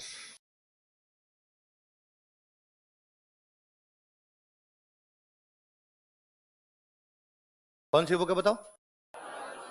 तो तुर्कों वाला व्यू, उस साइड का जो व्यू है वो तो ये बताता है हमें, पॉइंट ऑफ व्यू उनका जो है वो तो कहता है कि भाई इन्होंने अधीनता स्वीकार किया, पृथ्वीराज ने कुछ समय तक गौरी के अधीन राज किया है, फिर वापस विद्रोह करने का प्रयास किया, इस बार पकड़ के उसको मार दिया। दूसरे साइड वाला पॉइंट बताता चंद बरदाई। कौन बताता है? और चंद बरदाई वाली बुक का नाम है पृथ्वीराज रासो। क्या नाम है? वो कहता है कि पृथ्वीराज को पकड़ के गौरी उसको गजनी ले गया। क्या ले गया? वहां गजनी ले गया उसको पकड़ के। और गजनी ले जाने के बाद उसकी दोनों आंखें निकाली और आंखें निकाल के जल में डाल दिया उसको। चंद बरदाई कहता है कि पृथ्वीराज मेरा दोस्त था, मुझे ये पता चला कि मेरे दोस्त को पकड़कर गजनी ले गए, मैं पीछे पीछे गया, वहां जाके मैं पृथ्वीराज से मिला और मुझे पता चला कि मेरे दोस्त की दोनों आंखें निकाल के जल में बंद कर दिया। मैं गौरी से मिला और मैंने गौरी को जाकर कहा कि गौरी, एक हमने तेरे को पकड़ा था और पकड़ने के बाद तेरे को वापस छोड़ दिया था, एक तूने हमारे राजा को पकड़ा और पकड़कर आंखें निकाल ली उस व्यक्ति की। और गौरी हंसा और गौरी ने हंसकर कहा कि कवि, तुम्हारी संस्कृति में और हमारी संस्कृति में यही फर्क है, तुम थोड़े भोले वाले लोग हो, इसलिए दुश्मन को भी छोड़ देते हो। हमारी संस्कृति सिंपल कहती है दुश्मन को पकड़ के आंखें निकाल के मार दिया जाए। अभी आंखें निकाली, अभी तो मारेंगे। चंद्रप्रदाय कहता है कि मैंने गौरी को कहा कि गौरी कोई बात नहीं, तूने आंखें निकाल ली, जो तुम्हारी संस्कृति कहती है वो तू करेगा। अब तेरे जेल के अंदर आ चुका वो आदमी, पर फिर भी यार हमारे पृथ्वीराज के पास में एक अद्वितीय क्षमता है, अद्वितीय शक्ति है। क्या? कि वो शब्द भेदी बाण चलाना जानता है। क्या जानता है? आवाज पे तीर चला दे, शब्द को भेद दे, शब्द के ऊपर तीर चला सकता है। गौरी ने कहा कवि, सुबह से कोई मजाक करने के लिए और नहीं मिला तुम्हें? मैं मिला मजाक करने के लिए। ऐसा कैसे हो सकता है यार, जिस व्यक्ति को दिखाई ना देता हो, जिसकी आंखें ना हो, तो आवाज पे कैसे तीर चला दे? चंद्रप्रदाय ने कहा होगा कि तू शायद जानता ही नहीं कि हमारे तो अयोध्या में एक राजा हुए थे, महाराज दशरथ। कौन हुए थे? शब्द भेदी बाण चलाना जानते थे, इसलिए अक्सर अयोध्या जी के पास से एक नदी बहती थी सरयू, और रात्रि को सरयू नदी के पास जाकर बैठ जाते। पास में उनका मचान, उनका स्टेज लगा हुआ था। सरयू नदी जंगल के पास में थी। जंगल का कोई भी जानवर जब सरयू में पानी पीने के लिए आता और जब अपना मुंह डालता, छपाक की आवाज आती, महाराज दशरथ आवाज के साथ तीर चलाकर शिकार कर लिया करते। संयोग से या दुर्योग से एक दिन वहां पर जानवर की जगह पे श्रवण कुमार, जो कि अपने अंधे माता पिता को तीर्थ यात्रा कराते हुए वहां से निकल रहा था, पानी लेने के लिए आया। जैसे पानी का बर्तन डाला, छपाक की आवाज आई, महाराज दशरथ ने तीर चलाया, श्रवण कुमार को मार दिया। व्यक्ति की चित्कार सुनकर वो भागकर पास में गए, देखा कि युवक छटपटा रहा था। पूछा, युवक तुम कौन हो, किस लिए आए थे? मेरे से गलती हुई, तुम बताओ कौन थे, मैं तुम्हारा इलाज करवाता हूँ। श्रवण कुमार ने कहा कि राजन, अब शायद समय नहीं बचा है, मेरे ऊपर जाने का समय आ गया है, पर राजन मेरे अंधे माता पिता पानी का वेट कर रहे हैं, प्लीज तुम उनको पानी पिलाना। महाराज दशरथ पानी लेकर श्रवण कुमार के अंधे माता पिता के पास गए, उन पर महाराज दशरथ से बोला नहीं गया। वहां पर जाकर अंधे माता पिता भी समझ गए कि कोई ना कोई अनहोनी हुई। उन्होंने पूछा, तुम कौन हो, श्रवण के साथ क्या हुआ, हमें पूरी बात बताओ। दशरथ ने कहा कि मेरे से गलती हुई, मैं प्रायश्चित करना चाहता हूँ, मैंने तुम्हारे बेटे श्रवण कुमार को मार दिया गलती से, लेकिन अब तुम मेरे पास रहो, मैं तुम्हें तीर्थ यात्रा करवा दूंगा, मैं आपका पूरा ध्यान रखूंगा, आप मेरे साथ में चलिए। पर अंधे माता पिता ने कहा कि राजन, जब श्रवण कुमार ही चला गया तो अब हम भी जिंदा रहकर क्या करेंगे, पर हम तुम्हें श्राप देते हैं, जिस प्रकार आज हम पुत्र वियोग में तड़प तड़प के मरेंगे, एक दिन तो इसी प्रकार पुत्र वियोग में तड़प तड़प के मरेगा। समय का चक्र घुमा, महारानी कैकेयी को दिए गए 2 वरदानों के कारण भगवान श्री राम को 14 वर्ष का वनवास और भरत को रास्ते लग दिया गया। भगवान श्री राम जैसे वनवास के लिए पधारे, महाराज दशरथ उसी प्रकार तड़प तड़प के मरे जिस प्रकार श्रवण कुमार के अंधे माता पिता। चंद्रप्रदाय ने कहा कि गौरी, यदि शब्द भेदी बाण नहीं होता, हमारी रामायण ही नहीं होती। हमारी पूरी रामायण शब्द भेदी बाण के पीछे है। ना शब्द भेदी बाण और ना इस प्रकार की घटनाएं हो, ना श्राप मिले, ना राम जी जाए, ना सीता का अपहरण हो, ना लंका जाना पड़े। हमारी पूरी किताब है उसपे, एक बाण के ऊपर। तू कहता है होता नहीं है। और गौरी ने कहा, सच में यदि ऐसा होता है कि पृथ्वीराज शब्द भेदी बाण चलाना जानता है, तो सुल्तान कारनामा देखना पसंद करेगा। अगले दिन सुल्तान का एक बड़ा सा स्टेज लगाया गया, सुल्तान बैठा आकर पृथ्वीराज को एक जगह खड़ा किया गया, सामने घंटी बांधी गई कि घंटी पे जैसे टन की आवाज आए, पृथ्वीराज को वहां पर तीर चलाना है। चंद्रप्रदाय कहता है कि मैंने पृथ्वीराज को कहा कि पृथ्वीराज, अपने कोई घंटी वंटी पे तीर नहीं चलाने, अपने कोई आवाज पे तीर नहीं चलाना, ये तेरे राइट साइड में गौरी बेटा सल्टा दे आज। तो पृथ्वीराज ने कहा मेरे को दिखाई नहीं दे रहा, कितनी दूर क्या बेटा? उसने कहा वो मैं बताता हूँ, दूरी में बताता हूँ, तू तो अपने तीर चला के एकदम वो तीर साध के तैयार रहे। 4 बांस 24 गज अंगुलष्ट प्रमाण, ताऊ पर सुल्तान है मत चुके चौहान। दूरी बताता है, 4 बांस, बांस होता है बांस, 4 बांस को एक साथ लगा दो, 4 बांस 24 गज, गज होते हैं 24 गज, अंगुलष्ट 8 अंगुलियां, 4 बांस लगा दे, फिर 24 गज कर दे, फिर 8 अंगुलियां लगा दे। इतने के ऊपर सुल्तान बेटा है चौहान, आज चूक मत जाना। और जैसे घंटी बजी, उसने घंटी की तरफ क्यों तीर चलाना था, उसने गौरी की तरफ किया, गौरी को उड़ा दिया। और चंद्रप्रदाय कहता है कि गौरी को मारने के बाद में वो तुर्क सैनिक हमें मार देते, इसलिए हमने एक दूसरे को मार लिया था। तो ये कहानी सुनाई किसने?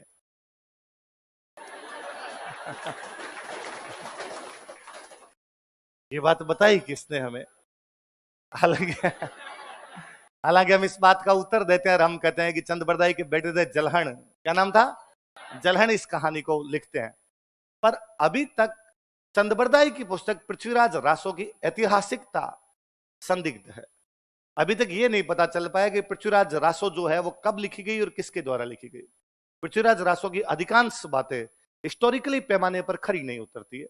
पृथ्वीराज रासो में इधर उधर की खूब सारी बातें लिख दी गई, कहानी के रूप में आगे बढ़ती रही, पर इतिहास पृथ्वीराज रासो को अभी तक इतिहास नहीं मानता। वो हिंदी का एक अच्छा काव्य माना जा सकता है, जिसे हिंदी अपना बताती है, पर वास्तव में वो राजस्थानी का एक महाकाव्य है कि वहां से राजस्थानी के पुराने एविडेंस मिलने शुरू हो जाते हैं। वो जरूर माना जा सकता है कि कविता की बातें उसमें मिल जाए, काव्य की बातें मिल जाए, उसमें हिस्ट्री नहीं है, क्योंकि उसकी हिस्ट्री कई जगह गड़बड़ाती है। ये स्वयंगिता वाली प्रेम कहानी वही लिखता है, इसके अलावा स्वयंगिता वाली प्रेम कहानी नहीं है।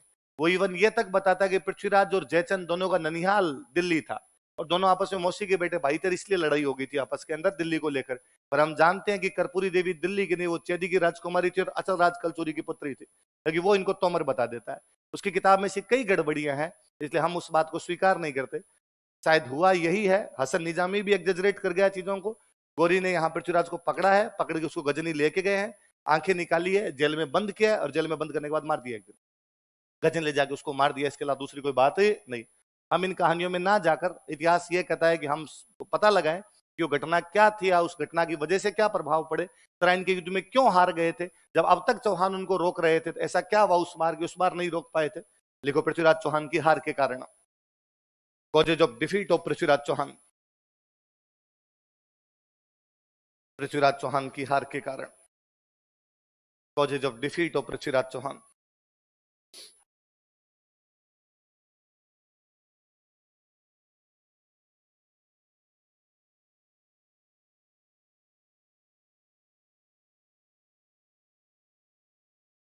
ये तो सिंपल सा जो अभी हमने पढ़ा कि भाई पृथ्वीराज के अपने पड़ोसियों के साथ नहीं बनती, इसलिए पड़ोसियों में से किसी ने भी जब वो गौरी के खिलाफ लड़ रहा था तो उसकी सहायता नहीं, वो अकेला था उस युद्ध के अंदर। लिखो, पृथ्वीराज के अपने पड़ोसी राज्यों के साथ विवाद थे। There was a dispute with Prithviraj and his neighbour states. There was dispute between Prithviraj and his neighbour states. Prithviraj के अपने पड़ोसी राज्यों के साथ विवाद थे। There was a dispute between Prithviraj and his neighbour states. अतः किसी भी राजा ने गौरी के खिलाफ उसकी सहायता नहीं की थी। So no king helped him against Ghori. अतः किसी भी राजा ने गौरी के खिलाफ उसकी सहायता नहीं की थी। So no king helped him against Gauri.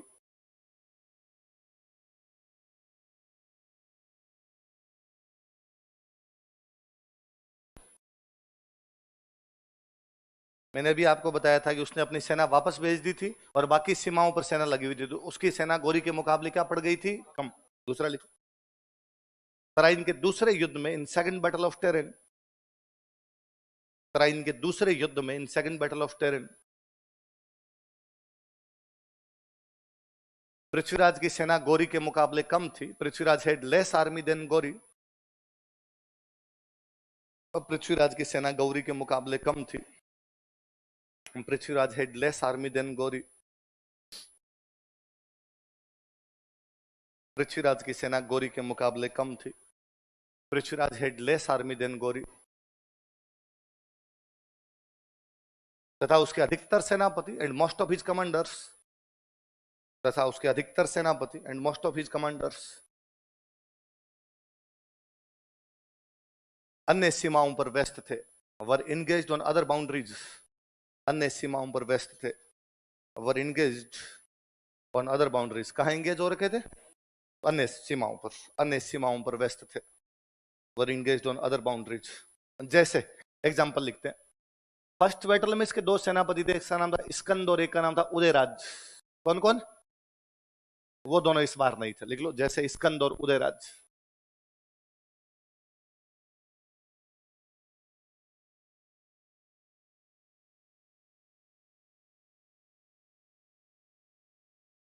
स्कंद और उदयराज। इसका एक सेनापति विश्वासघात कर गया था युद्ध के बीच में और जाके गौरी से मिल गया था। सोमेश्वर। कौन था? सोमेश्वर। इसी में नीचे लाइन चेंज करके लिख दो, इसी दूसरे पॉइंट में लिखना। सोमेश्वर ने पृथ्वीराज से विश्वासघात किया। सोमेश्वर नामक सेनापति ने, एक कमांडर नेम सोमेश्वर, बीट्रेड पृथ्वीराज। सोमेश्वर नामक सेनापति ने पृथ्वीराज से विश्वासघात किया। एक कमांडर नेम सोमेश्वर बीट्रेड पृथ्वीराज। सोमेश्वर नामक सेनापति ने पृथ्वीराज से विश्वासघात किया। एक कमांडर नेम सोमेश्वर बीट्रेड पृथ्वीराज तथा गौरी से मिल गया था, and joint hands with Gauri. तथा गौरी से मिल गया था and joint hands with Gauri.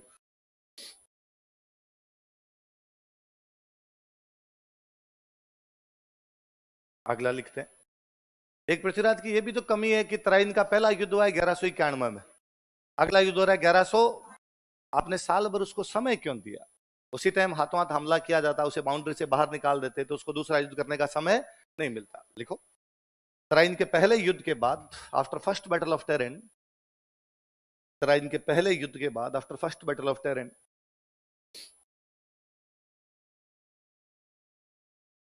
Tarain के पहले युद्ध के बाद, after first battle of Tarain, Prithviraj ने गौरी को युद्ध की तैयारी का पर्याप्त समय दे दिया था। Prithviraj gave enough time to Ghori for preparation of the battle. Prithviraj ने गौरी को युद्ध की तैयारी का पर्याप्त समय दे दिया था। Prithviraj gave enough time to Ghori for preparation of the battle. Prithviraj ने गौरी को युद्ध की तैयारी का पर्याप्त समय दे दिया था। Prithviraj gave enough time to Ghori for preparation of the battle. ये जो तीन कारण लिखे, तीनों पृथ्वीराज की कमी है।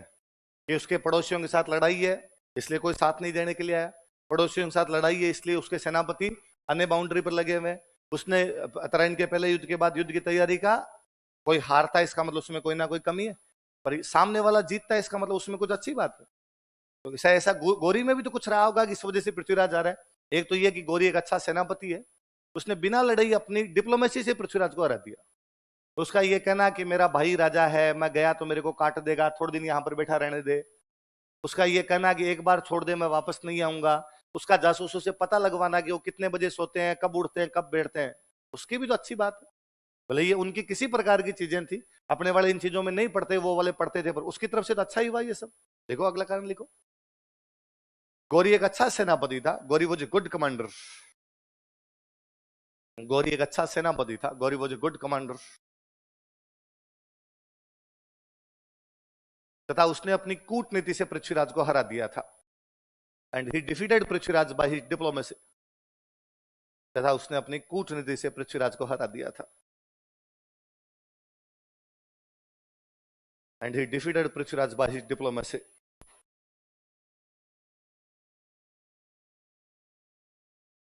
उसने अपनी कूटनीति से पृथ्वीराज को हरा दिया था। युद्ध के मैदान में नहीं, उससे पहले लड़ा जाता है।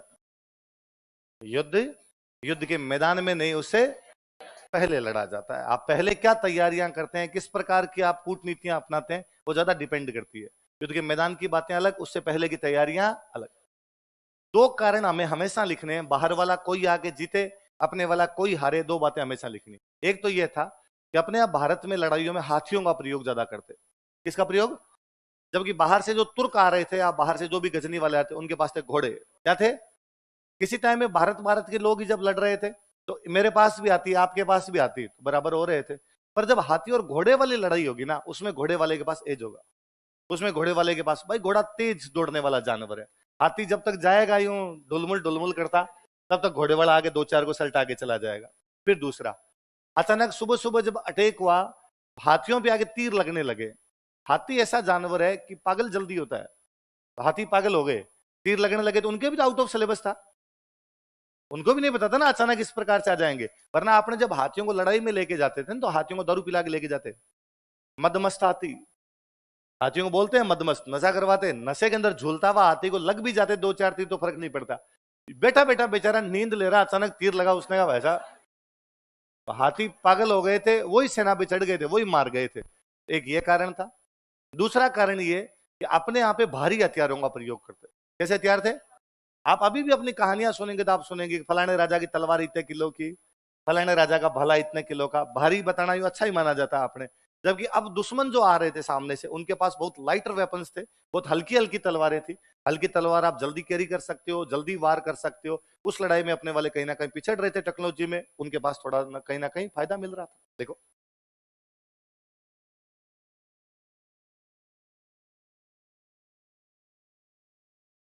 देखो, राजपूतों ने युद्ध में हाथियों का प्रयोग किया था, जबकि तुर्क घोड़ों का प्रयोग कर रहे थे। राजपूतों ने युद्ध में हाथियों का प्रयोग किया था, जबकि तुर्क घोड़ों का प्रयोग कर रहे थे। Turks used horses in battle unlike elephants by Rajputs. राजपूतों ने युद्ध में हाथियों का प्रयोग किया था, जबकि तुर्क घोड़ों का प्रयोग कर रहे थे। Turks used horses in battle unlike elephants by Rajputs. राजपूतों ने युद्ध में हाथियों का प्रयोग किया था, जबकि तुर्क घोड़ों का प्रयोग कर रहे थे। Turk used horses in battle unlike elephants by Rajputs. अगला लिख लो। तुर्कों ने राजपूतों की अपेक्षा हल्के हथियारों का प्रयोग किया था। Turk used lighter weapons than Rajputs. तुर्कों ने राजपूतों की अपेक्षा हल्के हथियारों का प्रयोग किया था। Turks used lighter weapons than Rajputs. तुर्कों ने राजपूतों की अपेक्षा हल्के हथियारों का प्रयोग किया था। Turks used lighter weapons than Rajputs. राजपूतों की अपेक्षा हल्के हथियारों का प्रयोग किया था। ये तो के कारण रह जाएंगे। तो पृथ्वीराज की कमियां क्या क्या है? पड़ोसियों से लड़ाई है, साथ देने के लिए कोई नहीं आया, सेना क्या पड़ गई, कम पड़ गई, और पहले युद्ध के बाद उसने युद्ध की तैयारी का समय दे दिया। उसकी अच्छी बातें क्या? वो सेनापति है, कूटनीति से आ गया, उसके पास घोड़े इनके पास आती है, उसके पास हल्के हथियार इनके पास। फिर त्राइन युद्ध के क्या प्रभाव पड़े भारत पर? लिखो त्राइन युद्ध के प्रभाव। Impact of battle of Tarain. Tarain युद्ध के प्रभाव। Impact of battle of terrain.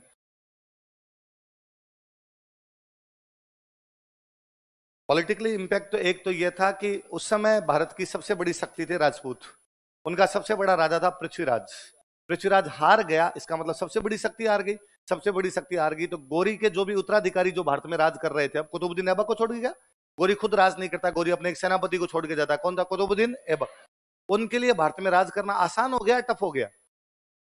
वरना मान लो यदि पृथ्वीराज जिंदा रहता है, पृथ्वीराज बैठा रहता, क्या वो इतनी इजीली राज कर पाते? यहाँ पे नहीं कर पाते। देखो देखो पृथ्वीराज की हार के बाद, after defeat of Prithviraj, Prithviraj की हार के बाद, after defeat of Prithviraj,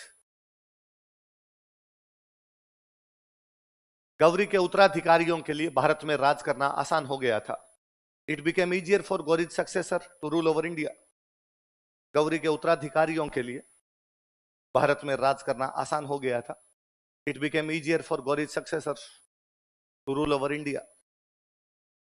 Gauri के उत्तराधिकारियों के लिए भारत में राज करना आसान हो गया था।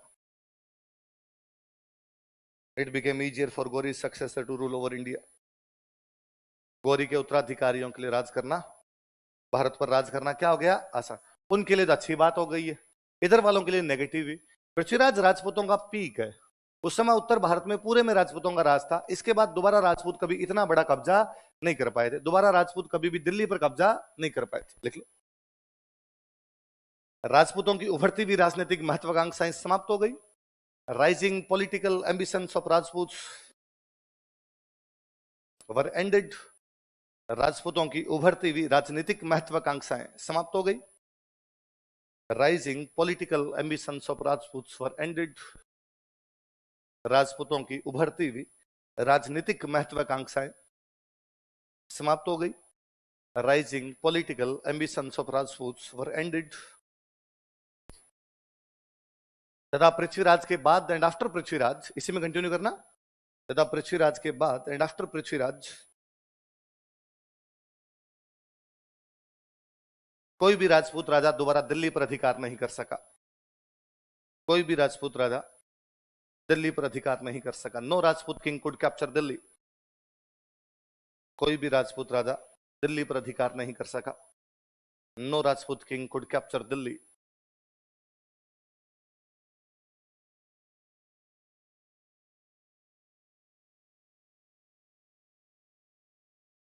राजपूतों ने क्या बीच में हिंदुओं में 3-4 दिन के लिए राज किया था? हेमू।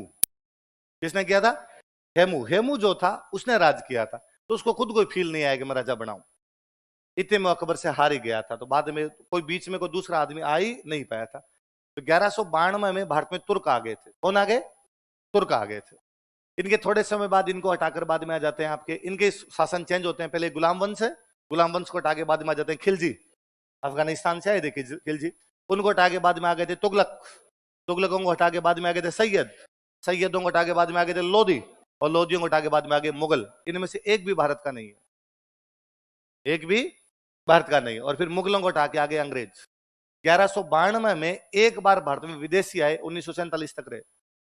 1192 में भारत पर विदेशी शासन प्रारंभ होता है, जो कब तक रहा? एक बार गौरी ने कब्जा किया यहाँ पे, गौरी ने पृथ्वीराज को हराया, उसके बाद भारत का राजा दोबारा कोई बना था तो वो जवाहरलाल नेहरू जी है। 47 में नेहरू जी प्रधानमंत्री बने, उसके बीच में कोई भारत वाले ने तो कब्जा नहीं किया, भारत वाले ने तो राज नहीं किया, तो भारत पर विदेशी शासन शुरू हो जाता है। कैसा शासन? देखो, तराइन के दूसरे युद्ध के बाद, after second battle of terrain,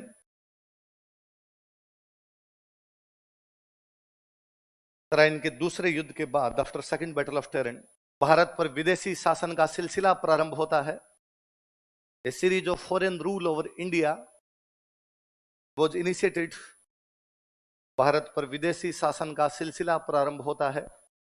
A series of foreign rule over India was initiated. Bharat पर विदेशी शासन का सिलसिला प्रारंभ होता है।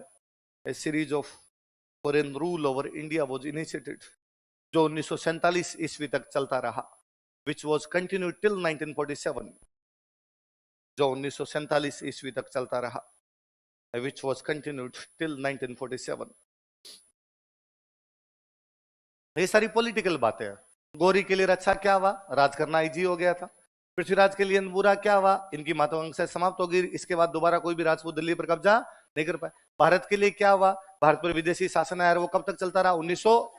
पर क्या किसी शासन के चेंज होने पर केवल पॉलिटिकल चेंज आते हैं? नहीं, अब एक दूसरी संस्कृति के लोग आ रहे थे, अतः स्वाभाविक बात थी कि हमारी संस्कृति पे भी प्रभाव दिखाई दिए। लिखो, चौथा लिखो, तुर्क शासन की स्थापना के कारण, due to establishment of Turkish rule या टर्क्स रूल, तुर्क शासन की स्थापना के कारण, due to establishment of Turks rule,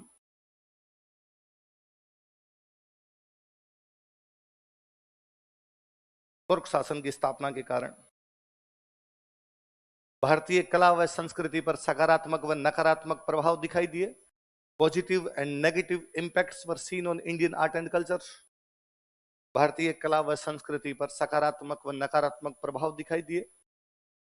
positive and negative impacts were seen on Indian art and culture.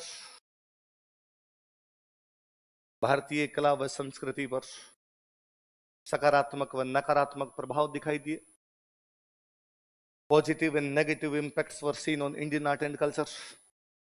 तो पहले अच्छी बात करोगे, बुरी बात करोगे?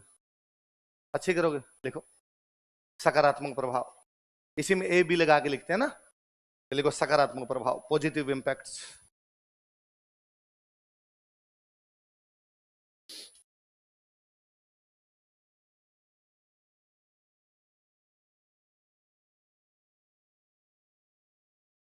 दो कल्चर मिली देखो आपस में, एक तो इंडिया की, एक मुसलमानों की, इस्लामिक। कौन सी कल्चर मिली? इंडो। एक तो इंडिया की और एक कौन सी? इस्लामिक। तो एक नई कल्चर बन गई, इंडो इस्लामिक। कौन सी बन गई? हिंदुओं तथा मुसलमानों की दो संस्कृतियों का मिलन हुआ, आपस में क्या बनी? इंडो इस्लाम। एक नई कल्चर आई, एक कंबाइंड कल्चर आई, एक साझी संस्कृति। कैसी संस्कृति? साझी संस्कृति। और इसके प्रभाव बाद में हर क्षेत्र में दिखाई दिए। अब इसके प्रभाव स्थापत्य कला में थे, आर्किटेक्चर में हम देख रहे थे, इसके प्रभाव अब लिटरेचर में दिखाई दे रहे थे, इसके प्रभाव अब म्यूजिक में दिखाई दे रहे थे, इसके प्रभाव अब चित्रकला में दिखाई दे रहे थे। जो कुछ कल्चर का पार्ट हो सकता है उन सब के अंदर दिखाई दे रहे थे। हम मीडिएवल पढ़ते हैं तब पढ़ते हैं कि किसी टाइम में अपने यहाँ पर जो दरवाजे बनाने का तरीका था वो ये था। जैसे सामान्यतः हम दरवाजे बनाते हैं, इस तरीके को बोलते हैं सहतीर। क्या बोलते हैं? लेंटल। लेंटल, दो दीवारें खींची, उनके ऊपर लेंटल रख दिया गया। अब जब मुसलमान आए वो थोड़े इस मामले में स्टाइलिश थे, उन्होंने आर्क बनाने शुरू किए, मेहराब। क्या बनाने शुरू की? मेहराब। पहले हम कभी बनाते तो हम बनाते तो ज्यादातर ऊपर से छत वैसे सीधी हुआ करती, इन्होंने अब छतों पे बनाने शुरू किए थे गुंबद। क्या बनाने शुरू किए? तो गुंबद बनाने शुरू किए, ये मेहराब बनाने शुरू किए। ये किस में चेंज आ रहे हैं? स्थापत्य में।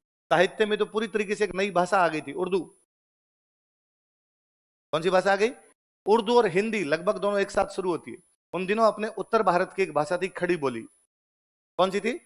जो कि हिंदी का प्रारंभिक रूप है, शुरुआती हिंदी है, वो खड़ी बोली थी। बाहर से मुसलमान जो आए थे इनकी भाषा थी फारसी। कौन सी थी?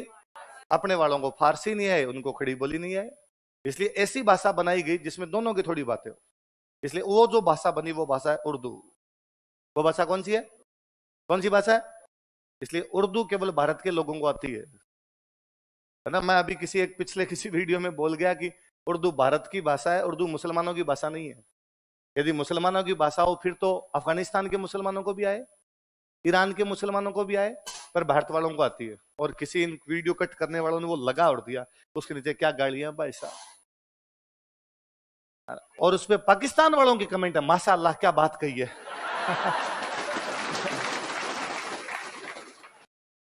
और मेरे को लोग उसके स्क्रीनशॉट लेके भेजते हो रहा है। मैं कहता हूं प्लीज मत भेजो यार, मैं नहीं देखना चाहता, मेरा दिमाग खराब होता है कि यार किसी ने गालियां निकाल रखी है उसके नीचे।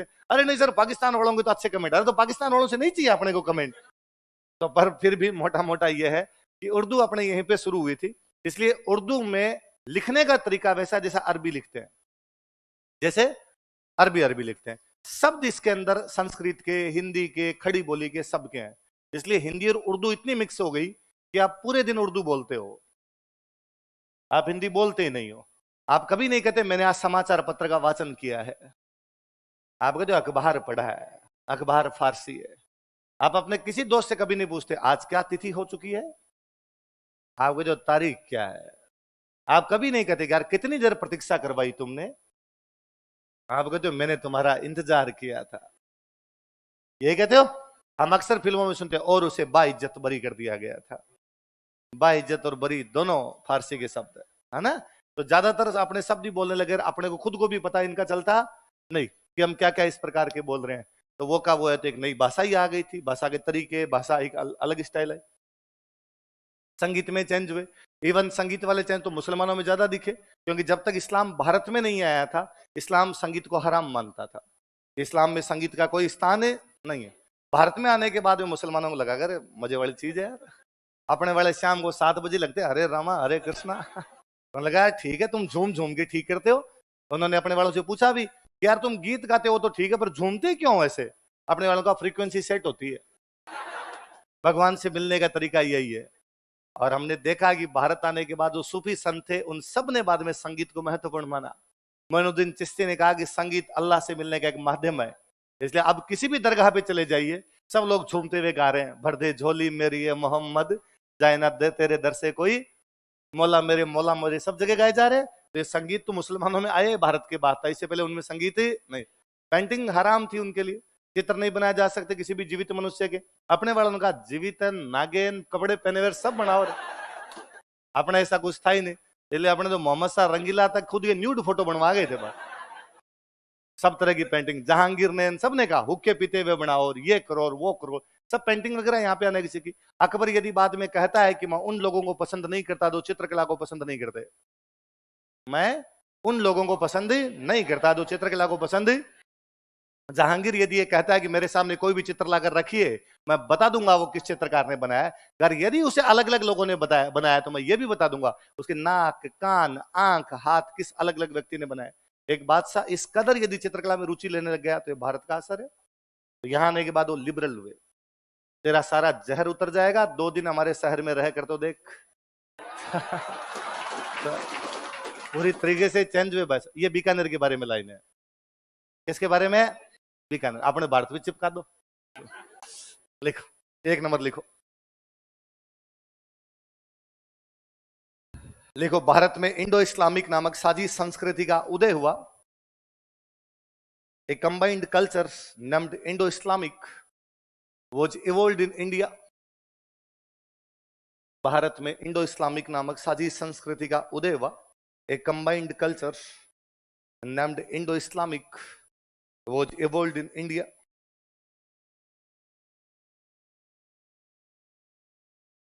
भारत में इंडो इस्लामिक नामक साजिश संस्कृति का उदय हुआ। A combined culture named Indo-Islamic was evolved in India. जिसके प्रभाव स्थापत्य कला, साहित्य, संगीत तथा चित्रकला पर दिखाई दिए। जिसके प्रभाव स्थापत्य कला, साहित्य, संगीत तथा चित्रकला पर दिखाई दिए। Which impacts were visible on architecture, literature, music and paintings. Which impacts were visible on architecture, literature, music and paintings. जिसके प्रभाव स्थापत्य कला, साहित्य, संगीत तथा चित्रकला पर दिखाई दिए। स्थापत्य कला, साहित्य, संगीत तथा चित्रकला पर दिखाई थी। हम मिडिवल इंडिया जब पढ़ते हैं तो हम उसके अंदर पढ़ते हैं कि हमें मध्यकाल में, सल्तनत काल में ऐसी इमारतें मिलती है जिनमें हिंदू और मुस्लिम दोनों विशेषताएं, हिंदू और मुस्लिम दोनों विषय। कारण यह था कि शुरुआत में तो हिंदू विशेषताएं इसलिए आ गई कि सारे के सारी जो बिल्डिंग थी वो हिंदू बिल्डिंग को तोड़ तोड़ के बनाई गई। कि भाई आपने एक संस्कृत पाठशाला थी उसको तोड़ के क्या बना दी, मस्जिद। हुआ ये कि वो जब नए नए आए तो उनको अब मस्जिद की आवश्यकता, उनको नमाज पढ़नी है, पर अब मस्जिद नई बनाने में टाइम लगेगा, तो उन्होंने कहा ये खड़ी है न रहे स्कूल, इसको तोड़ो, छत तोड़ो, छत तोड़ के अपने हिसाब से बना लो, गुंबद गुंबद बना लो। अब वो नीचे से दीवारें तो कैसी पड़ी है, हिंदू, ऊपर से छत कैसी हो गई, मुस्लिम। इसलिए 2.5 दिन का झोंपड़ा है, यदि जाके देखेंगे दीवारें चीख चीख के कहती है कि वो संस्कृत पाठशाला है। उसकी दीवारों पर हिंदू चित्र बने हुए हैं भयंकर ढंग से, तो वो साफ साफ भी पता चल रहा है। तो अंदर से विशेषताएं उसकी हिंदू है, ऊपर से विशेषताएं कैसी हो गई, मुस्लिम। बाद में जब वो स्टैब्लिश हो गए बहुत ढंग से, तो उन्होंने कहा अब भाई साहब अपने खुद की बनाएंगे, नहीं बनाएंगे, पुराने वाली में क्यों करें, नहीं बनाई जाए। पर बनाने वाले मिस्त्री तो अपने थे, कारीगर तो सारे के सारे अपने थे। किसी मुस्लिम राजा ने अपने किसी मिस्त्री को बुला, कहा भाई साहब ये गेट बनाना, मेहराब, ये ऊपर गुंबद बनाने, ये मीनारे बनाने, ऐसा करना है। पर मिस्त्री करता वही था जो उसको आता था। ये ठीक वैसे है कि हम हेयर कट वाले भैया को कितना भी कह दें, वो वैसा ही करेंगे जैसा उनको आता है, और वो आपको इस बात के लिए राजी भी कर लेंगे कि आप उस बुरी से बुरी कट में भी अच्छे लग रहे हो। आप यूं चेहरे को देख के कहते हो भाई भूंडा लग रहा हूं भयंकर, वो 2 लोगों से कहेंगे कि देखो फूटरा लग रहा है कि नहीं लग रहा होगा, थू थू भाई साहब इतने तो पहले ही नहीं लग रहे थे, आपको लग रहा है 2 लोग तारीफें कर रहे हैं तो ठीक ही होगा अपने आप। तो ये कहिए यहां पर भी था, मेरी तरफ मत देखो तुम मैं अच्छा ही लग रहा हूं, इधर नहीं देखना आपको। अच्छा तुम्हारे साथ इस बार कांड हो गया क्या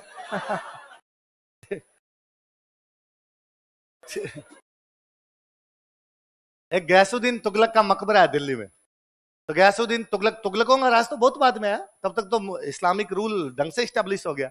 अब गैसुद्दीन तुगलक ने बेचारे ने कहा पूरी इस्लामिक विशेषता होनी चाहिए। उन्होंने कहा पूरा कैसे, का नीचे बनानी एक झील, का ठीक है। अब झील में बनाना एक चबूतरा, का ठीक है। अब का चबूतरे पे बना दिए मीनारे, का ठीक है। अब इसके ऊपर बनाना है अपने को मकबरा, मकबरे का दरवाजा जो है वो वैसा होना चाहिए जैसी मेहराब वाला दरवाजा होता है, जैसा मेहराब वाला दरवाजा बनाया जाए, का ठीक है। का इसके ऊपर जो छत है उसके ऊपर बनाना है गुंबद, का ठीक है।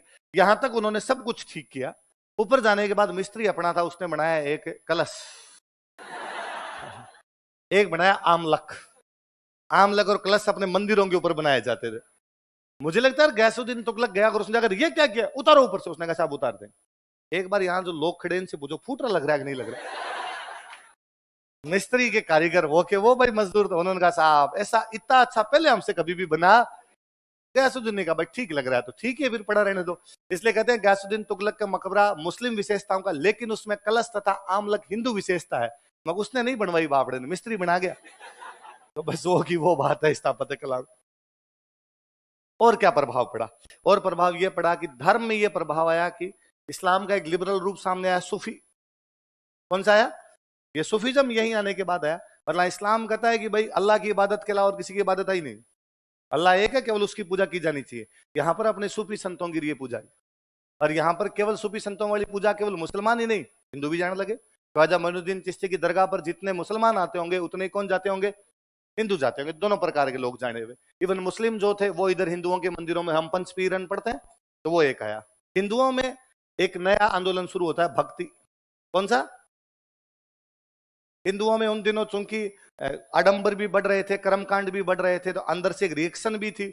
ये मंदिर जाना, मूर्तियों की पूजा करना, इनके प्रति भी कहीं ना कहीं थोड़ा विरोध बढ़ रहा था। इन्हीं दिनों में जब इस्लाम का आक्रमण हुआ तो मंदिर टूटने शुरू हुए, मूर्तियां टूटने शुरू हुई। अच्छा, उन लोगों ने मूर्तियां या मंदिर इसलिए तोड़े ताकि कॉन्फिडेंस डाउन किया जाए। क्योंकि हमारे यहाँ पर कोई युद्ध करने जाते उससे पहले भी देवता का नाम, कोई युद्ध करने जा रहे हैं उससे पहले मंदिर में धोख लगा के जाते, भवानी अपने साथ है, देवी अपने साथ है, फलान जी अपने साथ है, इसलिए अपने जीत लेंगे। उन्होंने सबसे पहले हराने के बाद वो मंदिर तोड़ा, इसी के भरोसे लड़ रहे थे। लाओ रे बाहर लाओ, इस मूर्ति को तोड़ो, टॉयलेट करो इस पे सारे सारे, ताकि लोगों को कॉन्फिडेंस डाउन हो कि अपने तो भगवान को नहीं बख्श रहे। इसलिए भाई साहब अपने तो कैसे जीत पाएंगे। मुझे लगता है यार हमारे पूर्वज कितने महान, कितने विजनरी थे। जब मंदिर टूटे, जब मूर्तियां टूटी, हमारे वालों ने कहा कि भगवान को मानने के लिए या भगवान की पूजा करने के लिए हमें किसी मंदिर या किसी मूर्ति की आवश्यकता, हम हमारे घर में, हम हमारे खेत में कोई 3 ईंटें लगाएंगे और उसकी पूजा कर लेंगे। भाटे भाटे बोमियो है। हमने शताब्दियों शताब्दियों तक हमारे उन पूर्वजों की ईंटें लगा लगा के पूजा कर ली है। आज दिन तक हम शादी ब्याह के बाद में पहले धोख उन पूर्वजों के लगाने के लिए चले जाते हैं जो कभी किन्हीं युद्धों में काम आ गए होंगे। उनके वो पाड़िए, वो भौमियो साहब, वो जुंजार जी, वो क्षेत्रपाल जी महाराज, हम सब उनको पूछते रहे। उसके लिए हमें मंदिरों की आवश्यकता, और हम एक नया तरीका लेके आए कि भगवान से बातचीत करने के लिए किसी मंदिर या मूर्ति की आवश्यकता नहीं है। घर बैठे राम राम राम राम करोगे, भक्ति करोगे, इससे भगवान मिल जाएंगे। नया आंदोलन कौन सा शुरू किया हमने? अब इस प्रकार की बातें करनी शुरू की कि पत्थर पूजे हरि मिले तो मैं पूजूं पहाड़, ताते तो चाकी भली इन पीस कहे संसार। पत्थर पूजे हरि मिले तो मैं पूजूं पहाड़। यदि भाटों को पूजने से भगवान मिलते हैं तो पूरी झलाना डूंगरी पूज दे, कहता तो चाकी भली, उससे अच्छी तो पत्थर की चक्की है। पीस कहे संसार, जिसे कम से कम आटा पीस के खा तो लेते हैं, बाकी मूर्ति से कुछ भी होता नहीं। हमने कहा घट घट में राम है, कण कण में राम है, हम उसको मान लेंगे। तो इस्लाम का एक नया वर्जन सामने आया, सूफीज्म। हिंदुइज्म का एक नया वर्जन कौन सा सामने आया? भक्ति, जिसमें दोनों के प्रभाव एक दूसरे पे दिखाई देते हैं। देखो 2 नंबर लिखो। भारत में सूफी तथा भक्ति आंदोलन प्रारंभ हुए। सूफी एंड भक्ति movements were started in India. Bharat में सूफी तथा भक्ति आंदोलन प्रारंभ हुए। सूफी एंड भक्ति movements were started in India.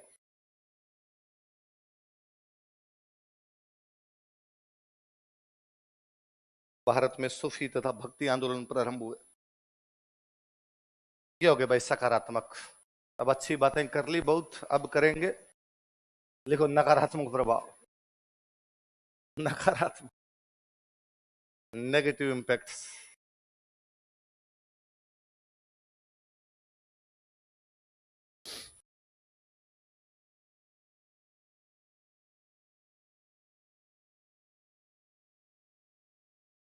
Negative ये था, वो लोग बाहर से आए तो उन्होंने एक तो तोड़े हिंदुओं के मंदिर। उस समय भारत में 2 संस्कृतियां थी ज्यादा, या तो हिंदू या बौद्ध, और बौद्धों के थे मठ। बौद्धों क्या थे? तो उन्होंने हिंदू मंदिर तोड़े और बौद्धों की क्या तोड़े? मोनेस्ट्रीज तोड़ी थी। अब कोई चीज तोड़ेंगे तो उसे स्थापत्य कला का विकास होगा, नुकसान पहुंचेगा? देख लो, तुर्कों ने हिंदू मंदिरों तथा बौद्ध मठों को तोड़ा। Turk demolished Hindu temples and Buddhist monasteries. तुर्कों ने हिंदू मंदिरों तथा बौद्ध मठों को तोड़ा। Turk demolished Hindu temples and Buddhist monasteries. Hindu मंदिरों तथा बौद्ध मठों को तोड़ा। Turk demolished Hindu temples and Buddhist monasteries, जिससे स्थापत्य कला को नुकसान पहुंचा। विच डैमेज्ड आर्किटेक्चर, जिससे स्थापत्य कला को नुकसान पहुंचा। विच डैमेज्ड आर्किटेक्चर।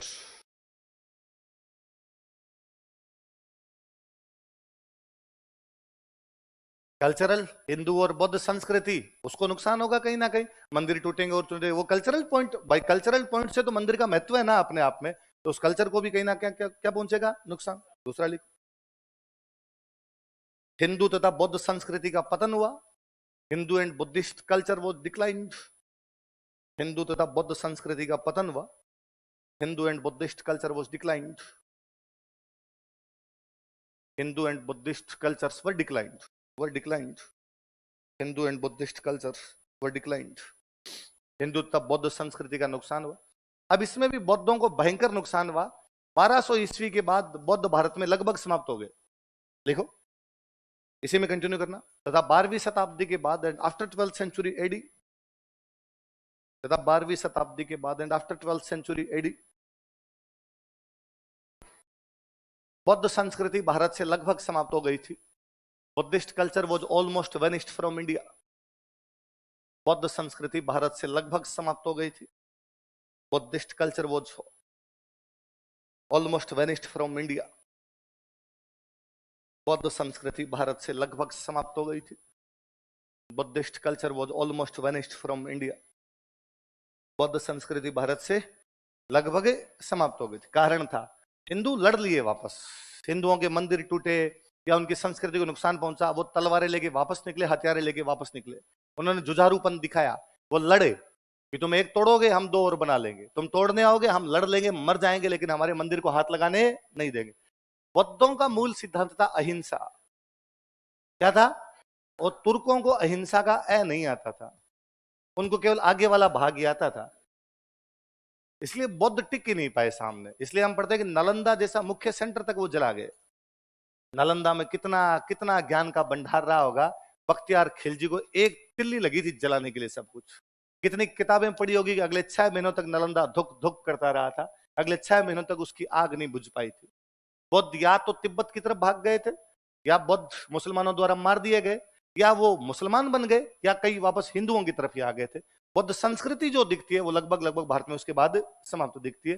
बौद्ध संस्कृति का भारत में लोप हो गया था। एक इससे भी बड़ा नुकसान जो हुआ, धार्मिक नुकसान से भी बड़ा, हमारे मंदिर हमारे लिए केवल मंदिर नहीं थे, हमारे मंदिर केवल मूर्ति पूजने का स्थान नहीं थे, हमारे तमाम मंदिर स्कूल थे। संस्कृत पाठशाला जो है अजमेर की, वो मां सरस्वती का मंदिर था, तो सरस्वती का मंदिर भी है, साथ में अपने क्या बना रखी है, स्कूल। इसलिए सारे के सारे मंदिर स्कूल थे। पंडित जी पढ़े लिखे थे, तो पंडित जी वहां पर पूजा भी कर लेंगे, पंडित जी वहां बच्चों को पढ़ा भी देंगे। गुरुकुल हमारे वही हुआ करते थे। मंदिर टूटे तो हमारी एजुकेशन सिस्टम पूरा कोलैप्स कर गया। उस एजुकेशन सिस्टम को पूरे मध्यकाल में कोलैप्स चला है, क्योंकि पूरा मध्यकाल लड़ाइयों में बीत गया। उसको बाद में आके वापस रीस्टैब्लिश करने का प्रयास करते हैं अंग्रेज।